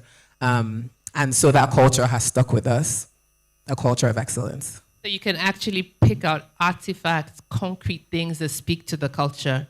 Absolutely. Okay. So, for example, if anyone has ever visited any of our establishments, we do these little bread rolls. They're tiny balls of dough, essentially. And the recipe for that has remained the same since 1999 till now. And in preserving that, recipe, our parents ensured that chef after chef, executive chef after executive chef, the same process of making it was maintained. And so when you come back, it's still made the same excellent way, 30 years, almost 30 years later. So she's speaking about Chelsea hotels. So that's one way of embedding culture, is the standard operating procedures. Exactly. And embedding. You can't just speak of culture. You must have something tangible that captures culture. Thank you, Kenichi. I'll move to you, Chief Okoro. Do you want to tell us a bit about your business and what do you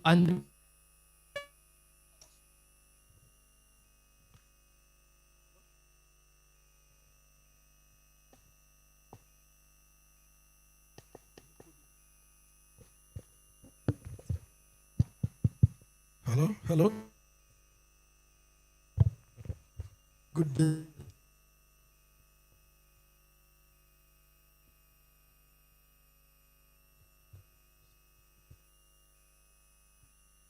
Hello. Good day, ladies and gentlemen.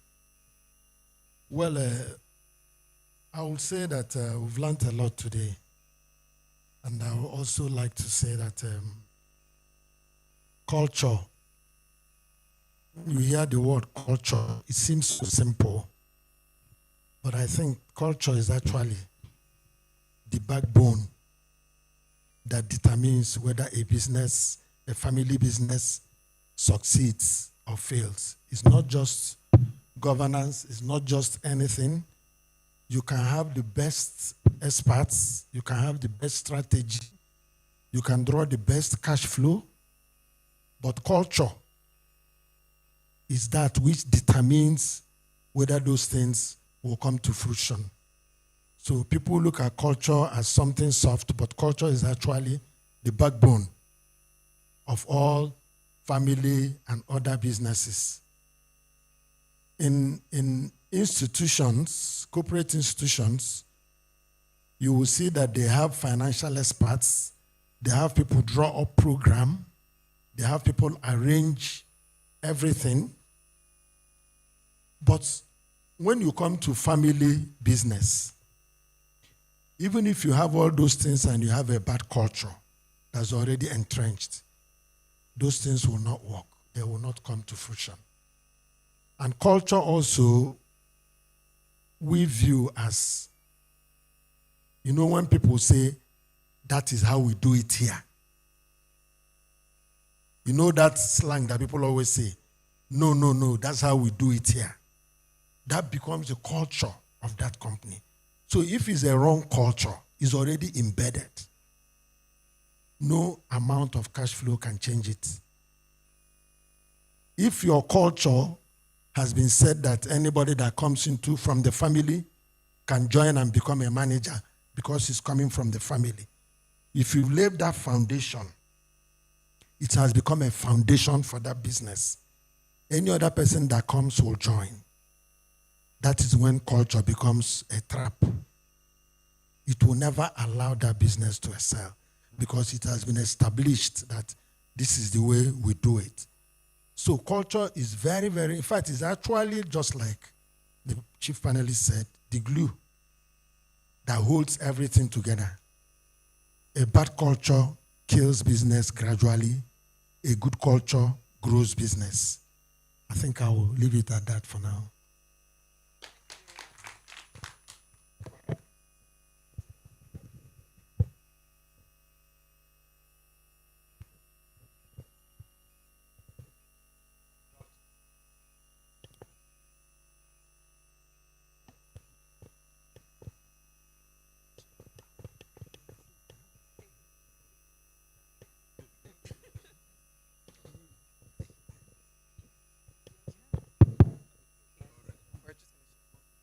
Good afternoon, ladies and gentlemen. My name is Mahmoud Sukur. I am the founder of Ashgrove Energy. I've spent 30 years in the oil and gas, maritime space and infrastructure. Ashgrove is an EMP operation. We have a marginal field that we're developing. That's my day job. On the other side, I spend quite a bit of my time as an independent director on a number of boards. So I serve on the board of Providus Bank, and apologies, I was at a credit committee meeting, which is why I'm a bit late. I serve on the board of Aradel and Dangote Salt. So I split my time between running my company and helping companies on corporate governance. Thank you. So in terms of culture, sometimes, I think I read somewhere, says, so goes the leader, so goes the culture, so goes the company, and therefore so goes the company. So in that instance, culture is the key that actually holds any business. You can have capital, you can have strategy, but at the end of the day, it's actually a culture that is intentionally built and deliberately managed is what's going to keep a company going. So culture is that glue. You can write anything on a strategy document, you can put it on your PowerPoint, you can put everything on desks, but really it's how do people behave? What is that acceptable behavior? What norms are you rewarding? How do you make sure that, what behaviors are you rewarding? That's key. And what is acceptable? If you define that, and then you now build a governance framework around ensuring that culture is actually deliberately enshrined, that is how a company will then survive. Deep. I'm hearing very clearly that culture begins with the leadership. And I think a commitment we all need to take as leaders of family businesses is authentic leadership, right? We have to mirror what the company will mirror what the leader is. And if integrity is what people are doing when they're alone, when nobody is there to look at them and watch them, then I think we've succeeded in building a culture. So when we talk about authentic leadership, I'd like to throw this question to three of you. Think through what you've done, reflect through your leadership role. what have you had to do intentionally because others would be mirroring your behaviors or your actions or your words? What have you had to do intentionally to mirror these values that we're talking about? I'll start with you.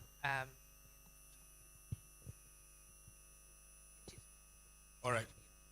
Okay. Thank you. You know, it says you need to lead from the front, right? And I think I started quoting something, but I forgot it. So it says, so goes the leader, so goes the culture. So goes the culture, and so goes the company. And that's really key. So as a leader, maybe I can situate, maybe when I took over Eternal PLC. So then I was 37 years old, on the scene to run a publicly quoted company. Problem. And you go into an organization and people are saying, well, who is this kid coming to run us? What are we doing? So you have to be very intentional about, one, lead from the front. So I was in first, last out. 7 a.m., I'm not saying, it's not do as I say, it's do as I do. I'm there at the weekends with you. I'm there in the tank farm. I'm there in the loop plant. I will respond to your emails. But more importantly, by setting the tone, how do you deal with people? Are you respectful? In your tone, how do you talk to your customers? You basically set the tone of how the organization works, how they deal with externally and internally, how you deal with your bankers, all your stakeholders. So people watch you as a leader, and then they basically thrive off you. So if you dress properly, if you behave properly, they want to emulate you. If you use good language, they want to emulate you. Use bad language, that basically sets the tone and the culture of the organization. So I think I had to be very intentional about how I wanted my leadership team to behave. And then that was very pervasive through the entire organization. So looking back, I think, that's maybe where I was in a transformational role for 10 years, going to an organization and saying, well, here's where we are, and here's where we need to move to. And that starts with the culture setting within it. And we had, I think, after a few years, we used to have a culture clinic every quarter. And that culture clinic was about reinforcing not just the business, but also what the values of the company were. And different individuals will now give testimony about what they were doing for the company, where culture was challenged, where culture was actually,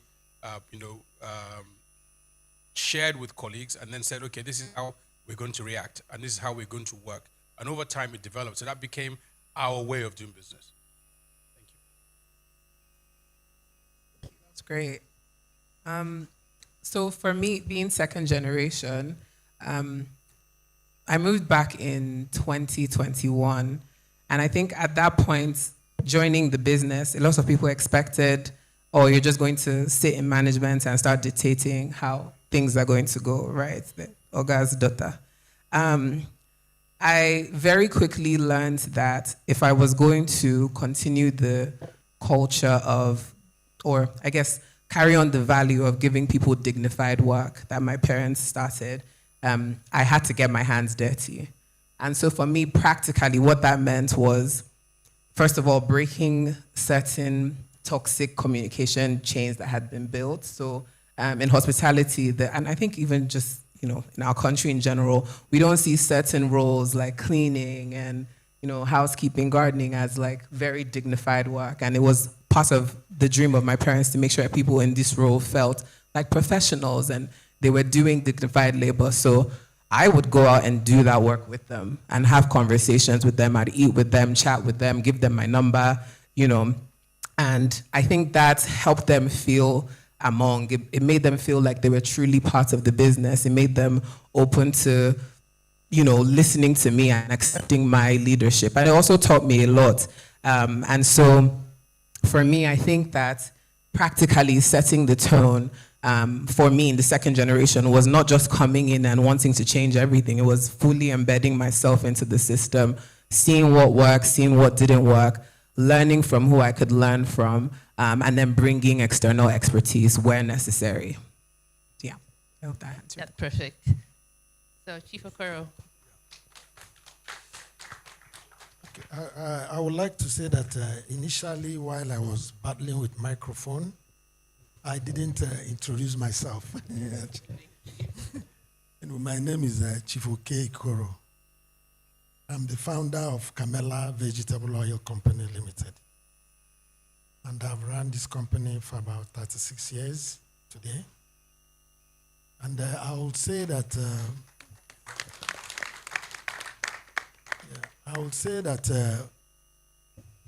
building a company is not an easy task.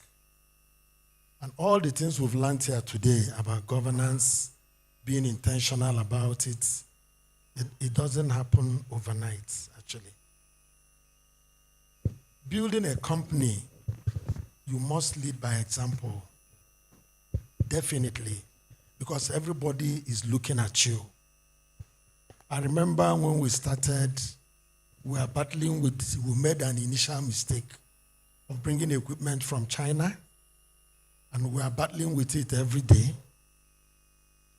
I noticed then that once I'm not there, the work stops because we were just starting. So sometimes I would stay in the factory till 12 o'clock in the night to make sure that the right things are done. Over time, I now go early and then come back in the night. When the staff now know that I can come anytime in the night, intentionally, they make sure that they are doing what they are supposed to do. Because I've already established that supervision can happen anytime. It doesn't have to have a regulated time. Also, by entrenching that, because we run 24 hours, it keeps the night duty on, because initially we discovered that most of the problems we have comes during night duty. Why? Because people are sleeping. People are sleeping who are supposed to be on duty. So when I created that, it now became a norm. And when I stopped going, the manager now knows that he has to go to the factory sometimes, 1 o'clock in the night. He will drive to the factory and see how things are. But if that foundation was not laid, it will not be possible to achieve that. Also, another thing that, I also did intentionally, because to grow a company, there must be credibility. Credibility is essentially important, and integrity. The people in the bank will tell you that when you are looking at a company, you are looking at the promoter. Number one thing before collateral is character of the promoter. So your character, which you show within your company, also transits to your creditors, to your bankers. So the way you are, the way you run your company, transits to how your creditors look at you. And the bank can say, we can't give money to this company. Their chairman, no, he cannot be trusted. So whatever foundation you lay as the leader is what will bring up the company or cause the downfall of the company. I think I'll stop at that for now. Thank you very much. Thank you very much. Transformational leadership, authentic leadership. Are we perceived as being transformational? Transforming not only the business, the governance structures, but transforming people. And this is an area that is particularly interesting to me, is self-awareness, self-knowledge. From the leader's perspective, how are you perceived? To be authentic, it's not enough to say you are. You have to be that which you want others to lead, right? That transformation, really important. So if culture is what speaks when you're not around, the leader is not around, okay? Because I think we heard this in the first session. Many of us probably would be running businesses as an ego asset, right? I'm known to have owned and started this business. What happens when I go, right? So if the effort to become transformational, to become authentic is we leave behind a culture that speaks for us. We don't have to be present. My question is, where do you see this show up? What aspects of the business show up this kind of mindset I don't have to be present. So where do we see this in the business? Where do we see clearly in the organization that I do not have to be present in this thing? Could you give us an example?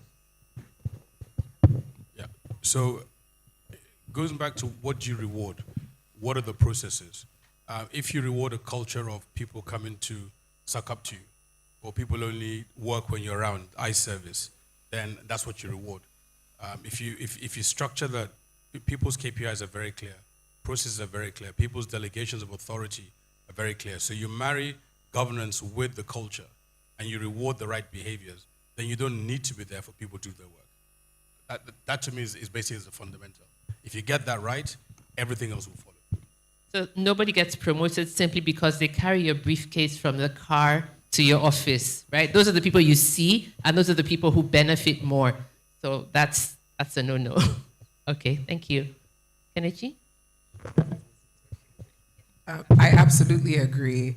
I would also say building those systems and structures to automatically reward those people. So sometimes, I found in my own business, there were certain gaps that needed to be filled, and we would just kind of promote certain people because they'd been there the longest.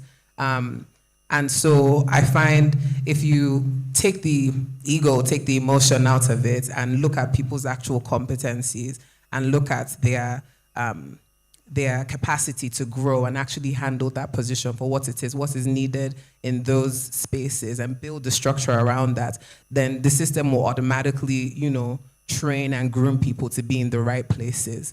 So yeah, I'd say. But that's a difficult thing to do, to reward based on objective data. I think there's a mindset where you want to keep it in the family so that it's safe. In fact, we're actually harming it. Chief Okoro, what do you think about that? How do you separate the desire in everybody's thinking to preserve the family business and not give external, so to speak, efforts? To tell you the truth, it is absolutely very difficult. Very, very difficult, because you always want to guide that family business jealously, especially at the apex. But you discover most of the time that you may not have necessarily family members that can occupy those positions. So you actually have to be intentional about it, to give chance to other people to come up. But I will not tell you lies, it's very difficult. Very difficult. Because one thing is clear. For a family member, you are sure that if there's any mismanagement or embezzlement, you always have it at the back of your mind. If my brother eats my money, it's still coming into the family. So he's always there. He's always there. So you now have to know that for that business to stay and for that business to grow, you must outgrow that part of the mind. You must, on your own, as the leader of the company, open up yourself and then look at the right people to be in the right positions. If you, as a leader, it all boils down to that same culture we're talking about. If you create a culture that because somebody is a family member, he has to be the financial director so that your money is not stolen, and this financial director is dipping hand into the company money because he's a family member, it becomes part of the culture of the company. Even if you want to employ another person now, they will still want you to put a family member. And once that foundation is laid out, it becomes difficult to change. We that are, dealing with people over the years. For instance, I came to Lagos Business School, the last program, and it opened my eyes because I was thinking of succession. I'm 67 years. I believe that in the next 3 years, I have to be stepping aside quietly. And I was encouraging my son to come take over the business or to come start working with me, actually. But you discover, just like when in the last lecture, you discover where is the interest. Does he have the interest? Well, for me, I'm lucky he has the interest to come. He lives in Canada. But when he comes, there's that mindset that he has to start from the top because he's our God's son. And he's an only son. So he has to, the company is his, in fact. That's the general impression. But you cannot allow that. You cannot allow that. There are people that have been with me, some of my managers, 20 years, some 15 years, and they're all good workers. So we have to actually give that allowance for understudy, which basically means even if he comes, he cannot start at the top. He must start somewhere under somebody. I'm taking too much time, sorry. No, we could listen forever, but let me just push you more on that. How do you separate, or should you say that that culture begins in the family and sort of translates into the business? If you try and pass on those ideas in the family setting already, that you don't have to start at the top, do you think that there's any connection between the family culture and what translates into the business, the family business?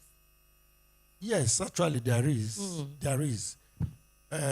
For instance, in my own case, when my son was in the university, when he had to do IT, he had to come work in the factory for 6 months. And what shocked me was the note he wrote when he was going back to school. He identified so many things, so many faults in the management system, actually. He identified my brother who was working with me, how high-handed he was with staff. Yes, and also he identified that because of that high-handedness, information was not passing from the staff to him. And he is the one who is always in the factory. Rather, information will pass from the staff to me, who is in Abuja or somewhere. So high-handedness, he identified it. I never saw that. So he now said so many things that needs to be done. And the basic issue is it drew my, consciousness to those problems. So in the family, he has seen that there's somebody there, there are other people, and he has seen the characters of the people there. He gives you that challenge to amend, to have the opportunity to amend things. So if he's coming in now, just like you said, he definitely knows his place, not on top, because people are there before him. But he can always act his ideas to make it better and grow in the system. Thank you. Very insightful. Please, a round of applause. I think we also need to understand, the elephant in the room, our culture, our national culture, right? And how it tends to influence business decisions. Are we open, willing to terminate somebody in the family who's in our business because they've gone against the culture in the business? How easy is that? And if you've ever done it, what do you need to look at? How do you go through that process? Because are we looking at family or we're looking at productivity? What's more important to us?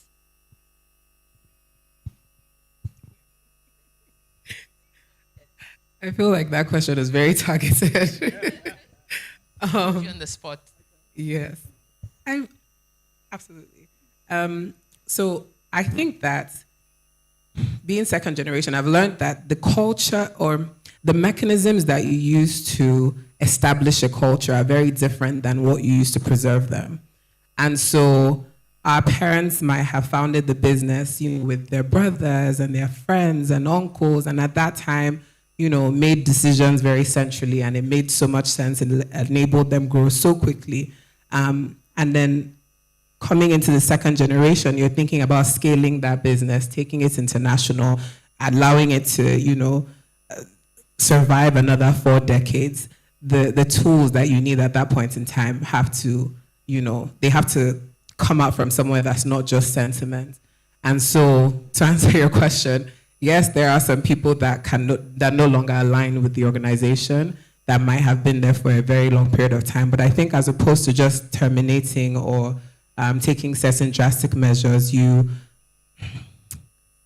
have to be flexible, right? You have to figure out what is this person good at, because at a certain point in time, they were probably very, very valuable to the organization. And so if you look at the entire business and you're very clear on where it is that you're trying to go in XYZ time frame, I'm sure there's somewhere you can fit them. And if there's not, like I said, if you design a system that rewards productivity, that rewards integrity and excellence, the system itself will weed that person out and you don't have to be the bad guy. So yeah, thank you. Mahmoud, do you want to speak to that?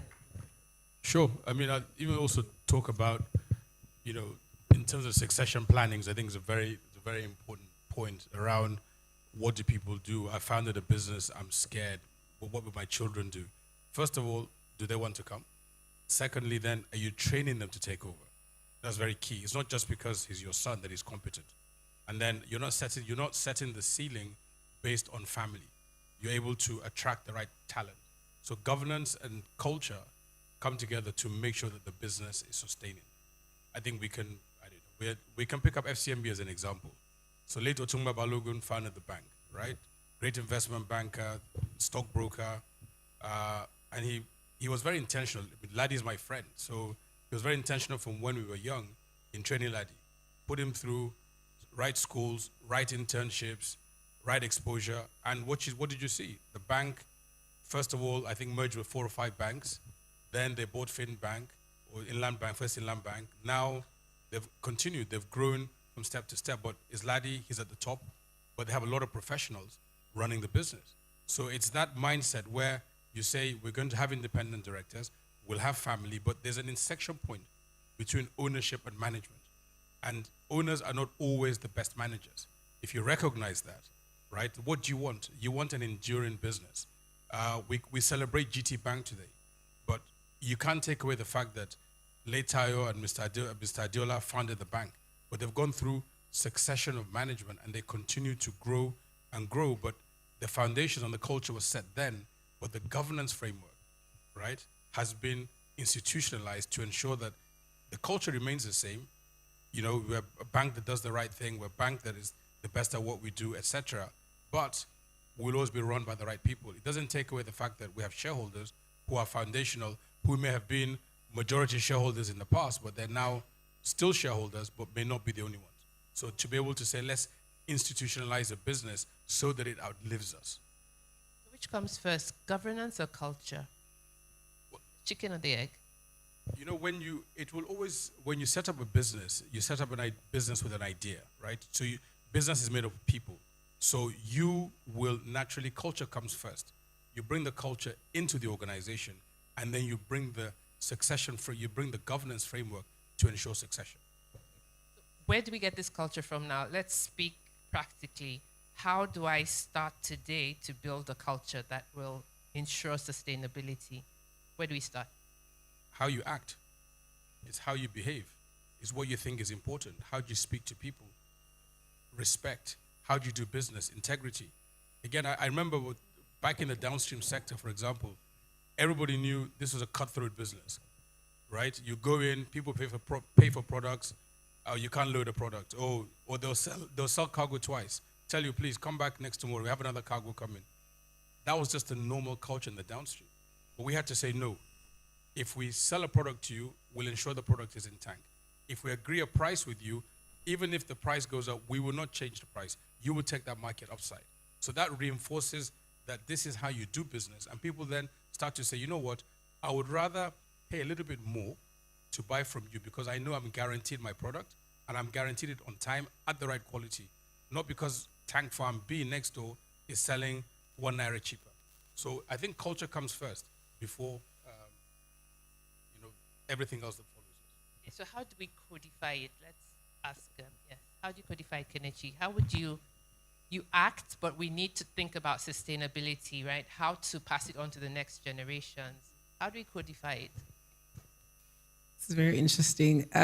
So speaking from second generation, I think that there are certain things coming into the business after it's been founded, decades later, there are certain things that are already concretely embedded into the system that you have to work, through changing. So Chief made an example about somebody dipping their hands into the company pockets, right? I think if you use finances, for example, banking institutions have very many, systems of approval processes. It goes from this table to this table to this table. So if you come into a system where the founder just pulls out money anytime that he feels like he can, then your job is to now create a system or an SOP that says, if you want to take out money, this is the process. And these are the timelines, and these are the people that need to sign that off.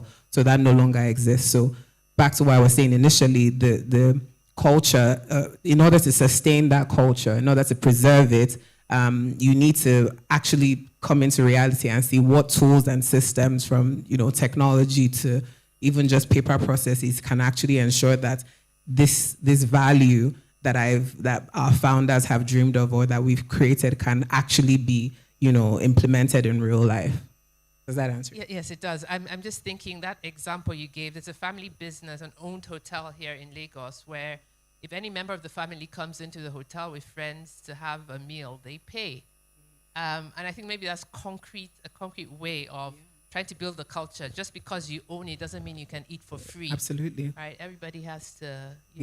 For us, I'll still eat for free, but there's a budget. Right, at the start of the year, we set a budget and we say, this is how much we can comp, for example. And so everyone knows that this is how much you can comp. You can't go above it. So if you choose on your account to comp, 750K in 1 week, then don't expect to come back and get some more free meals or free, That's part of the structure. Absolutely. Yeah, you need to create a structure. You need to design it, right, for what it is that you want long term. And I know you had mentioned initially that it is hard, but nothing good comes easy. I find that we have this, or I've learned that in certain family businesses, because after they've done well, things that might have come so easy to us, like putting your hand into the money jar and taking out money whenever you want. When you start talking about building systems to stop those kind of behaviors, it sounds like it's such a hard thing. How do we go from doing this to stopping it now? And I would say you have to think about where you're trying to go. Think about legacy.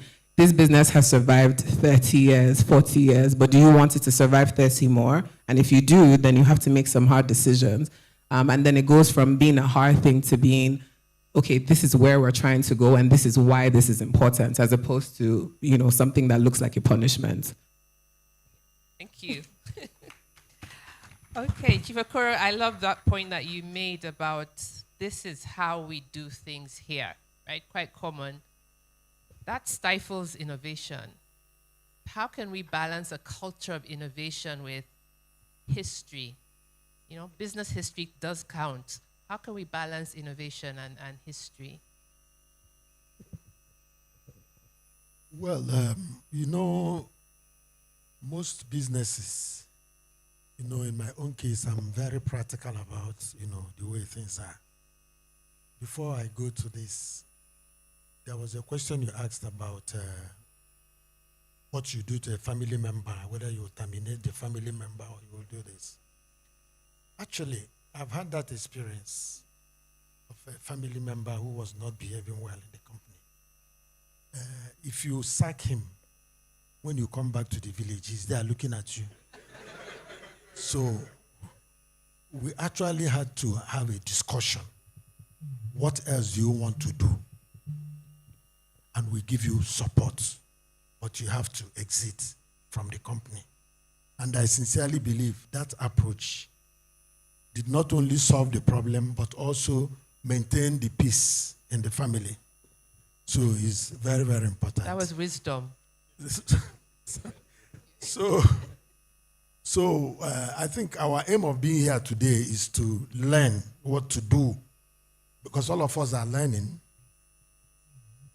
What you talked about, culture, what did you say? And yes. Yeah, innovation, it's still the leader. The way you handle people coming into the factory, even the family members, do you give them opportunity to innovate, to bring in new things? You must give opportunity for them to air their mind, bring in new things, because you are the major determinant whether we should move from doing bookkeeping to using accounting system. We should move from doing this to doing this. It is you. You must have that mind. Give people opportunity to express themselves. If you don't, or people are afraid of, if they're bringing something and you put it down, it is our culture, just like we said, then people will be afraid of bringing in new ideas. But if they know that, whenever they bring suggestion, chairman is always excited.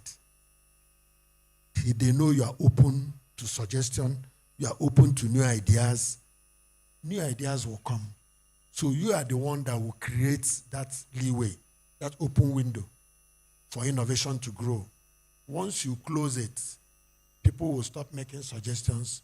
They will stick to that path, and it will stifle the organization. Thank you. Thank you. So we've come to the end. We have like 30 seconds. I'd like to go through everybody here now. What is one sound bite you want to leave for everybody here? What is the one thing that you take away when we talk about building culture and building family businesses? One takeaway. I think the main takeaway for me is that your being here today has kick-started your mind, if it wasn't there before, to know that whatever culture you put down becomes the foundation of your company. If you have been putting down toxic culture, today you make the decision to start changing them.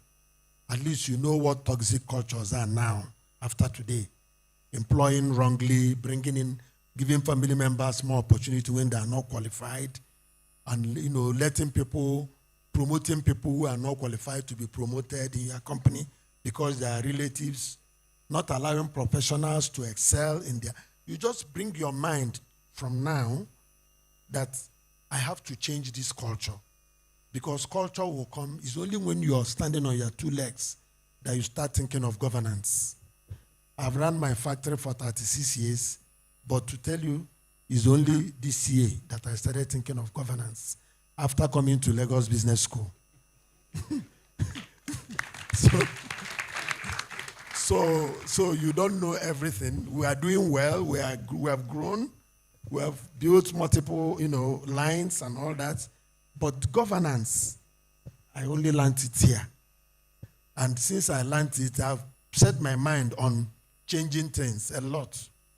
So that's what I want everybody to take away. It is still early to start. No time is late. Thank you very much. Okay, I'll end by what I started with. I'll say, if you remember that culture is what speaks when you're not in the room, when the founder is not in the room, then you need to align your behaviors and your system and your structures to ensure that it does just that. One of my favorite definitions of discipline is passing over what you want right now for what you want more in the future. And so with family business, especially for anyone that's in second generation here, you might step into a business where things are being done a certain way right now, and you have to make decisions looking forward, looking ahead, decide that you're not going to be where the business ends and it's going to go, generations after you, and always make decisions from, looking forward.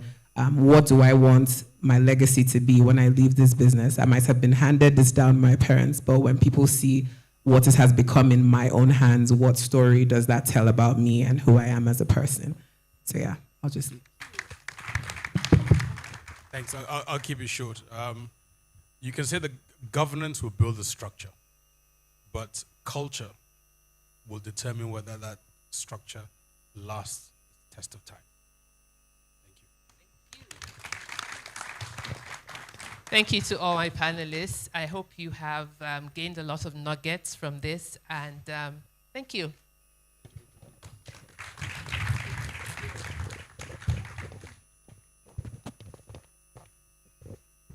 All right, thank you so much. So this panel is a bit special.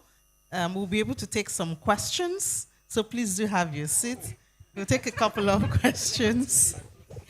So if you do have a question, you could please raise your hand so we'll call you. But I have a question I would like to ask about the iService thing. It's really prominent in a lot of Nigerian companies. And sometimes it does seem like the CEO or the chairman is so far away to see what's really happening. He only sees what's staged for him or her. How do you deal with that and get to promote just the right people and not get carried away by what is staged in front of you?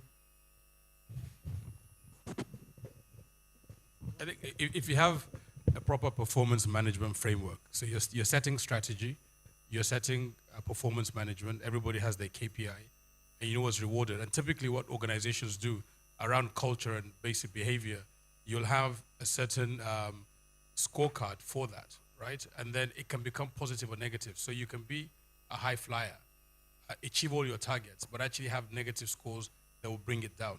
So therefore, it's not about who the owner sees or what he feels like. Does the system, is it very clear as to how people get rewarded or promoted? If you focus on that, then you take away all these other soft issues. Sorry, so when you have a system, an appraisal system, it has to be supervised. So you have, in my case, you have a reporter, then you have the head of reportorial, who should approve or not approve the appraisal. What about if the sentiment between these two steps? Because before it gets to the HR, you go through these steps. So how do I, as a reporter, not say, let me just make my supervisor happy, and then I can get through to the next step? So even though you have a system, you have human beings at every step of it. That assumes that everybody's working to different targets. So if you cascade organizational targets into KPIs down, then everybody's target is linked, that's what avoids that situation of I've just done something just to make somebody happy. Are you delivering on what you signed up to do or what you were told to do? That's the key. All right, I think Chief wants to say something. Let me make it simpler. For instance, and very practical. In manufacturing sector, we divided them because we're having this issue of iService. We now divided them into sections, and we give targets. So we don't have to be chasing you like children or coming to see whether you are doing it or not. But at the end of every week, they are supposed to give us so and so tonnage on your shift. Once that tonnage is achieved, the supervisor of the shift is now responsible to say this is how the benefit goes. But we have achieved our goal. It wasn't easy initially because just like you asked, the iService is too much. And Nigeria now, it has become almost like a culture. It has become, it has permeated into the system that everybody wants to do iService when our guy is around or when our guy is coming. But if you base your appraisal on targets, it becomes easy for you. First of all, you will achieve your company aim. You will not disappoint your customers or others. Then the other ones, you can handle it internally. Because it becomes worse if it's affecting your productivity. So the basic rule of the company is to save productivity first and then manage the internal crisis. Thank you very much. Thank you. You want to say something? Internal crisis. So questions, please. All right, please, can we get a microphone? Here. Okay. Thank you. Please do introduce yourself and then ask the question. And who you would like to direct the question to. Okay, it's to Kenechi. I'm Ayo Harriman. I'm a doctor, second generation ophthalmologist. So I'll just like to ask how you've handled a sibling rivalry, especially if you are not the firstborn and you are the one running the company. Very good question. Wow, this is a very good question. I mean, thankfully, I haven't had to handle rivalry. I've had to handle certain disputes. I think for me, the easiest way was to just bring objective people into the conversation, experts also into that conversation. So if we had a disagreement about where we were trying to go with the brand, for example, and it's taking too long and a decision has to be made, then we're going to bring in a branding expert and maybe one other sibling, both explain our points of view, and then go from there. I can be very objective, very direct and very analytical in the way that I think. Maybe it's because my background is in engineering, but I tend not, when it comes to things that are bigger than me, this is not what I'm going to wear or what I'm going to do with my hair. This is the business, and people's livelihoods depend on it. It has to come from an objective and productive standpoint. So it doesn't matter if I'm 12 years younger than you. If I'm right, I'm right. And if you're right, then you're right. So I think that's just what works for me. So you can, yeah, thank you. You can also Age is not competence. So we have some other panel members. If you want to ask them, those who are still around, you can direct your questions to them. Can we have the microphone? All right, go ahead. My name is Ifoma Williams Okoye. I'm a culinary director. I'm here with my dad and my family members. I have two questions, one for Chief Kingsley Okechukwu and the other one for the executive director of Chelsea. So I'll start with Chief Kingsley Okechukwu. You mentioned that you're planning on introducing the board strategy that was discussed today due to the exposure you have gotten from Lagos Business School. Have run a successful business for over 36 years. How do you intend to submit to a board, knowing that you will not just be the only person making decisions? Are you willing to submit to a board, or do you think it's an option for you right now, knowing that you have successfully run your business for a long time? And my question for ED Chelsea, Ms. Kenichi, transitioning for you from one generation to another, taking leadership, meeting different people, how was it for you? You know, taking a major role in a very big hotel like Chelsea in Abuja. How was the transitioning process? I would like to know if there were any challenges. Thank you. Let me say that the issue of board, having an external, it's not having a board, it's having an external people into the board. As long as you have made up your mind that you want to grow your company beyond you, you should be glad to bring in the right people into the board. Because for merely being here shows the sensitivity of your mind on transitioning, or letting the business grow bigger. So I don't think it will be an issue at all for anybody who intentionally, if I wasn't intentionally trying to think of how to transition, I wouldn't come to Lagos Business School, because that thing has given me nightmare thinking of a big company. You are looking at yourself, how long are you going to do this? And that's what, while in that process, there's a place called Lagos Business School. They are going to tell you how to do it. So you are glad to be here, and then you've learned how to do it. It's now implementation, and board is part of that implementation. External directors into your board, proper governance structure, because all the structure we have had before were inside the mind, though. But it's here that we have learned that we should now put it down in black and white, present it, have a discussion in the family, in the business, so that people can understand it. And most of us here carry their own structure inside their mind. I'm quite sure about that. So we thank God for our Lagos Business School. Thank you very much.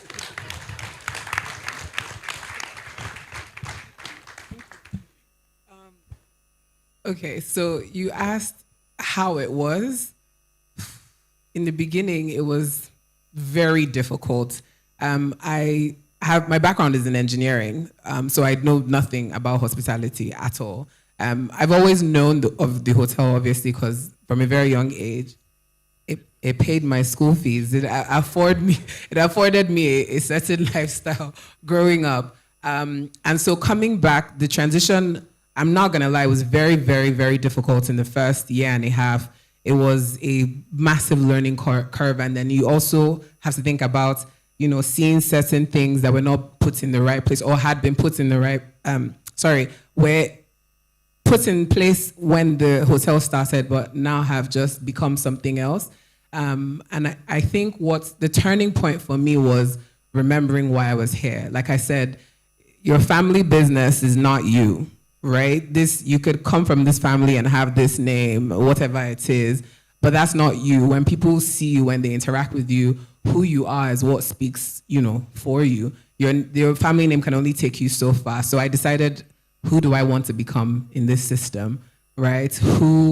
What do I want my legacy to be? How do I want to give back to this great institution that has done so much for me? And then it became a lot easier to assimilate. I went from, looking at certain things and I turned my frustration with certain gaps and lapses into fascination. So why aren't there approvals here? Why is everybody doing what they want, with regards to money or this or that? And I turned that into, okay, why is this happening and how can I ensure that it's actually in line with where we want to go in the next 30 years? So I try to be more fascinated with the problems than frustrated with them. And I also, one thing I found that was really useful is I stopped letting people bring problems to my table. I literally would tell them, if you come to me with a problem, I'm deducting money from your service charge. You have to bring me 2 solutions. This is the problem, and this, because I'm not an expert. I didn't go to hospitality school, so I don't know the answer. But if you tell me that this can be done or this can be done, then we can start from somewhere. So I had to force innovation in that way. People have to do their jobs. You don't get to be here just because your last name is whatever, right? So yeah, that's how it was for me. I think that's the new generation way. You're coming with a problem, you bring the solution, or you keep it. Sorry, all right. Can I add, Okay, sure, of course. From a cultural perspective, what she's added is humility, right? So it's the humility to say, I don't know it all, and I need help, and I need experts. So just because I'm the owner doesn't make me the best manager. Yeah. All right, thank you so much. Okay, so we can only take 2 questions. Just 2 questions. Okay, the lady already has the microphone. And I think we will take you. All right, and that will be all. So if you have any questions, I believe our panelists are very open and available. You can talk to them afterwards. Go ahead. We'll ask the 2 questions at once so that we just answer.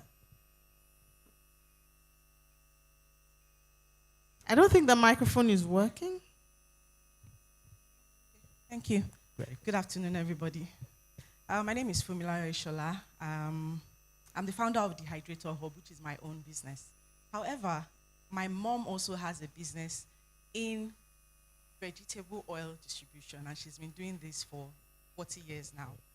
And as it is, I am the one who is interested in it because it aligns with what I'm doing. And so for now, it's looking like a merger, sort of, and it's a lot. Basically, as soon as I came in, sir, I saw that you said something about you being at work, till 12 midnight. My mother she's going to be 70 in 2 weeks, and she was offloading a tanker at 1 a.m. 2 nights ago. So, when you talked about the 24-hour thing, I'm like, okay, yes, that's what we're supposed to do. My question is, can you please be on our advisory board, because I don't even know how to. A job offer immediately.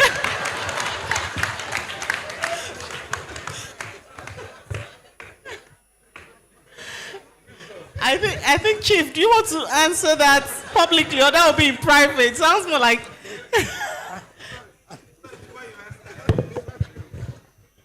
Even if he agrees to do that, you have to pay LagosBusinessSchool some brokerage.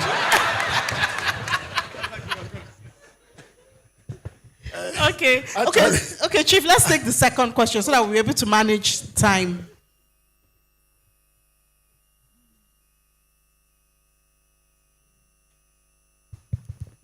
Good afternoon, everyone. So thank you. My question is to Mr. Your Tuko. name and designation. My name is Adeniran Romitayo. I'm the first generation of a business called Degrees Global. I'm the MD. And I would like to pass the company on to the next generation. That's why I'm here. So talking that you've identified all the successes you've made. And my question is this. What is the greatest mistakes or mistake you've made? And how did you navigate it in terms of culture and governance? That's to who? Mr. Tuko. Okay, all right. Thank you so much. Chief, you're first. I will say that I remember that when the chief panelist earlier said that he was invited to be a member of the board, he said he went and did due diligence. That due diligence, he asked questions before he said yes. I think I'll follow that process. All right. So you know what to do. So I will talk to her after. All right. Well, I think that that question threw me off guard. I had to start thinking. Probably trust. And I think I learned something. There's something my father says, which in retrospect, I should have applied more. He says, trust is good, but control is better. And we were in a transaction where a banker introduced somebody in the oil industry to my company. And on the strength of, the bankers introduced him, we know who we think this person is. We went into a transaction. And unfortunately, that transaction landed me in the FCC. So what lessons did I learn from that is about KYC, due diligence, about structuring legal contracts properly. I'm very clear about liabilities. And especially if you partner, if you go into JVs, that sort of thing, that really you can easily get into trouble without realizing it because of the fine print or lack of, because you don't put certain things into agreement. So it's very easy to do business informally because you're friends or you shake hands. The lady is talking about doing a JV with her mother. They're two separate companies. Literally, if you're saying, you know what, Mom, I need to understand your business. I need to do a financial, tax, and legal due diligence. Do the same for me. We're going to work together. Let's set the framework. How are we going to work together? Because I might take over your business. You don't like how I run. In fact, we may even employ somebody independent to run it for us. So it's taking away, de-emphasizing trust and building processes and building control. That's what's going to keep you out of trouble. All right. Thank you so much. Thank you. Thank you. We appreciate all you have done, the knowledge shared, your experience shared, especially the, the Gen Z way. Come with a problem and your solution. But thank you so much. We really do appreciate, please do appreciate them for sharing their time and their experiences with us. So we'll take the pictures now. We'll take the pictures. And then I'm going to call on Mr. Ebenezer Olufowoshe, the board chairman of First Bank Limited, as well as Professor Uchenna Uzo, the deputy VC, Academic Pan-Atlantic University, to help us with the plaques. Are you guys ready for the pictures?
Thanks.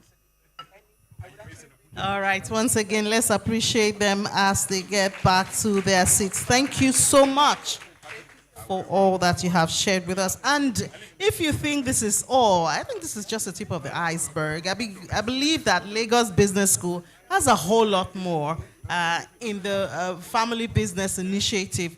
But I'm not in the position to give you the details. However, I know a young lady who's been working really hard behind the scene to put all of this together. And she has more details on how you can acquire even more knowledge, practicable knowledge, as you would have noticed from the conversation. Ms. Oreoluwa Adeyinka, she's a senior program manager at Family Business Initiative, and she wants to tell you how you can get more knowledge on this. Let's help her. She's been the one putting all of this together. Oh. Hello, everyone. First of all, I would like to say thank you so much to everyone who registered, who showed up for our event. We are really grateful to our speakers, to our keynote speaker, to all the panelists. Everybody, just give yourselves a round of applause for showing up. Thank you so much. So, like Ms. Cindy said, I'm the Senior Program Manager for the Family Business Initiative, and as Chief, Ikoro has gladly helped me market my programs. I have no more words to say, but we have a open seminar in May for managing the family business to last beyond its founders. That is the first program you should take from us if you don't know where to start from. We go through from accounting to creating your council, to creating your constitution, to thinking about a board. Do we want someone from outside or inside? That course is a 3-day virtual course. It will take you through that entire process. And then once you've gone through that course and you're now dealing with serious stuff, governance and succession, we have a program called Governance and Succession in Family Businesses. It's going to hold in June, July, and in October. That one, we have some members here who have attended father, mother, daughter, siblings. They come together, and in that room, it's physical, it's 3 days. You will talk to your father, you talk to your mother, you talk to your siblings. You see other people that have gone through the same problems that you have gone through, and you will discuss on how to handle your governance properly, create structures that will ensure the legacy of your business does not fall down. And we also have advisory services. So if anyone has specific niche issues that you would like to discuss with us, the Lagos Business School Family Business Initiative is open. We would advise you on what to do and how to handle it, as well as free webinars every quarter. So all the panelists you've seen here today, some of them will show up once or twice in the year, offering a 1-hour free webinar with more information about what we have discussed here today. So if you have any questions, I am here. My name is Oreoluwa. My phone number is on all the flyers. My email is on all the flyers if you need to get in contact with me. Once again, thank you so much, everybody, for being here.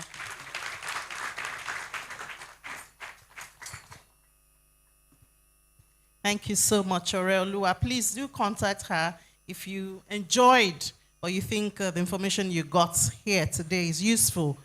There's more waiting for you. We're going to have closing reflections now, and it's going to be by Dr. Jide Adedeji. He's the Academic Director, Agribusiness Management Program at the Lagos Business School.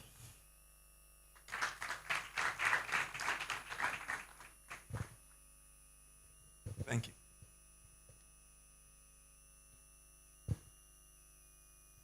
Thank you.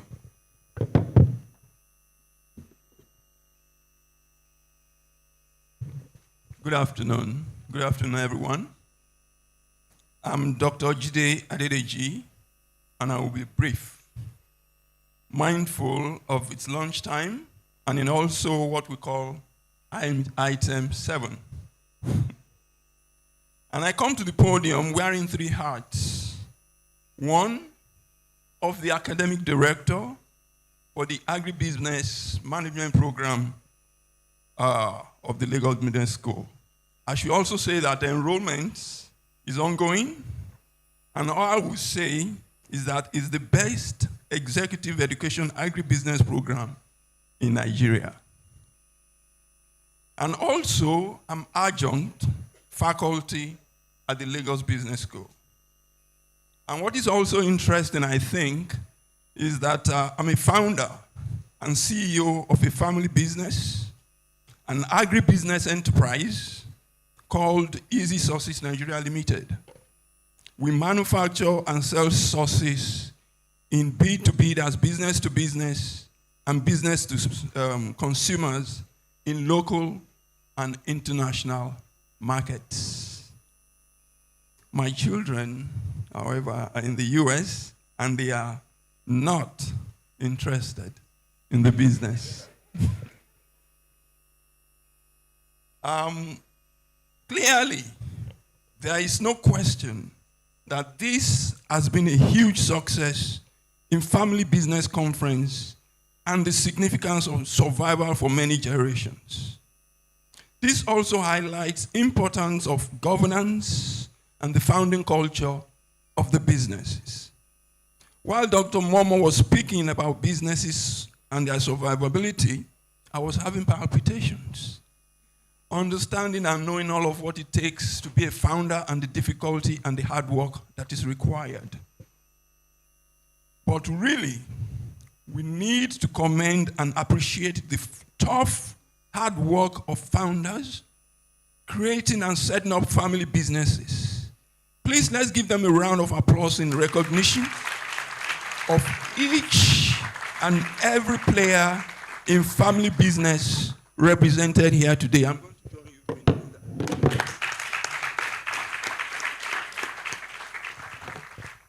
that. We must also appreciate the innovation, fresh perspective, and energy of the next generation and the legacy that has been thrust upon them.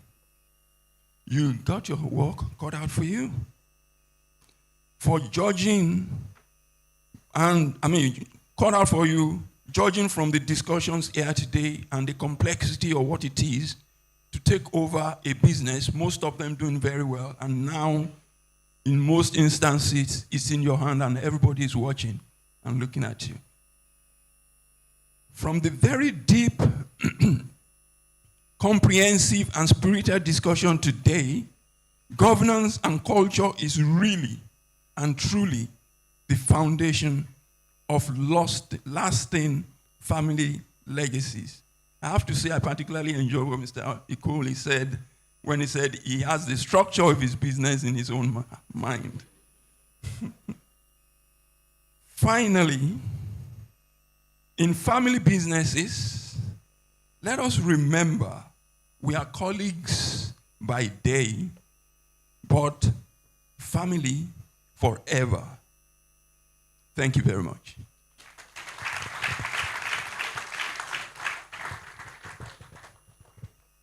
Thank you so much, sir. We're colleagues by day, and then we can become family when we get back home. So let's keep the structure on. Thank you so much. So, vote of thanks to be by Oreoluwa, and afterwards, there's lunch. If you had breakfast, just out there, we have 2 exits. There's one behind the screen here and one in front of this screen here.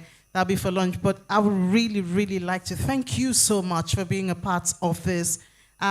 For being so responsive and interactive and interested in this thing. I mean, the hall is still full even at the end of the event. This is good. Please do give yourselves a whole round of applause. It's great. Thank you. Thank you. Thank you. Really appreciate it. But, I mean, our organizer here, she has the last word.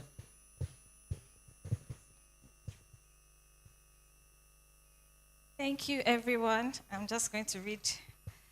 Distinguished guests, esteemed speakers, valued partners, and participants, on behalf of the Family Business Initiative, I would like to express our heartfelt appreciation to everyone who contributed to the success of the 3rd edition of the International Family Business Conference. To our speakers and panelists, thank you for sharing your insights, experience, and expertise so generously. Your contributions have enriched our conversations and provided valuable perspectives on building sustainable family enterprises and businesses. To our partners and sponsors, Ecobank, thank you so much for hosting us in your office. Arco, Dead Crest Wealth, Access ARM, Access Bank, First Ally, Mary Stem, thank you. Meristem, Sims Electronics. Like, I'm so grateful to all of you that saw that we're doing something important and decided to contribute your resources towards this event. I really appreciate you all. To our participants, thank you for your engagement, thoughtful contributions, and enthusiasm throughout the sessions. Your presence truly brought this conference to life. Again, everyone is still in the room at 1:45. Thank you so much. Finally, to the organizing team, I know I stressed you guys, but thank you so much for making this event a success. I thank you, I thank you, I thank you. As we conclude, we hope that the conversations and the connections from this conference will continue to inspire stronger governance, deeper collaborations, and lasting legacies within family businesses. Thank you all once again. I'll give the mic over to Dr. Oke. No, I'm just saying that for our sponsors, a lot of appreciation, but we are coming back next year. I'm just putting us on notice. So you don't stop taking my calls or taking our calls when you start coming. You can see that it's a good value for money, I believe. So that means next year we are coming back. We are really grateful for all of you that I think we can't say that. Some of us have also been sponsoring from 2024 that I started. Sims in particular were one of my first sponsors in 2024. And I see here. So First Ally and all of them. So everybody that have been part on that, we hope that by next time we do that sponsorship list. It's not just in the number, but you'll be able to get almost all of you here, your companies, your businesses, showing up on that screen, not just as participants, also as sponsors. But most importantly, once we set the team for next year, we're going to do that maybe in some couple of months. We're going to send out, so we also make sure, just when we send out the dates, block that date in your calendar. It will be in March next year, but we don't know exactly the date. We'll find out the date. Just know that by March every year, this conference will hold, and I hope we see all of you. And then please participate in the survey that we'll be administering. Because that's the only way we can get better. The insights we get that will be presented at each conference come from what we get from you. Hopefully that should enrich the discussions. Once again, thank you very much, and God bless. Sorry, quickly, I would also like to thank Channels. I would like to thank Ecobank once again. Thank you all so much for showing up for us. We can proceed to the left and to the right to the cafeteria. Have a wonderful day, everyone.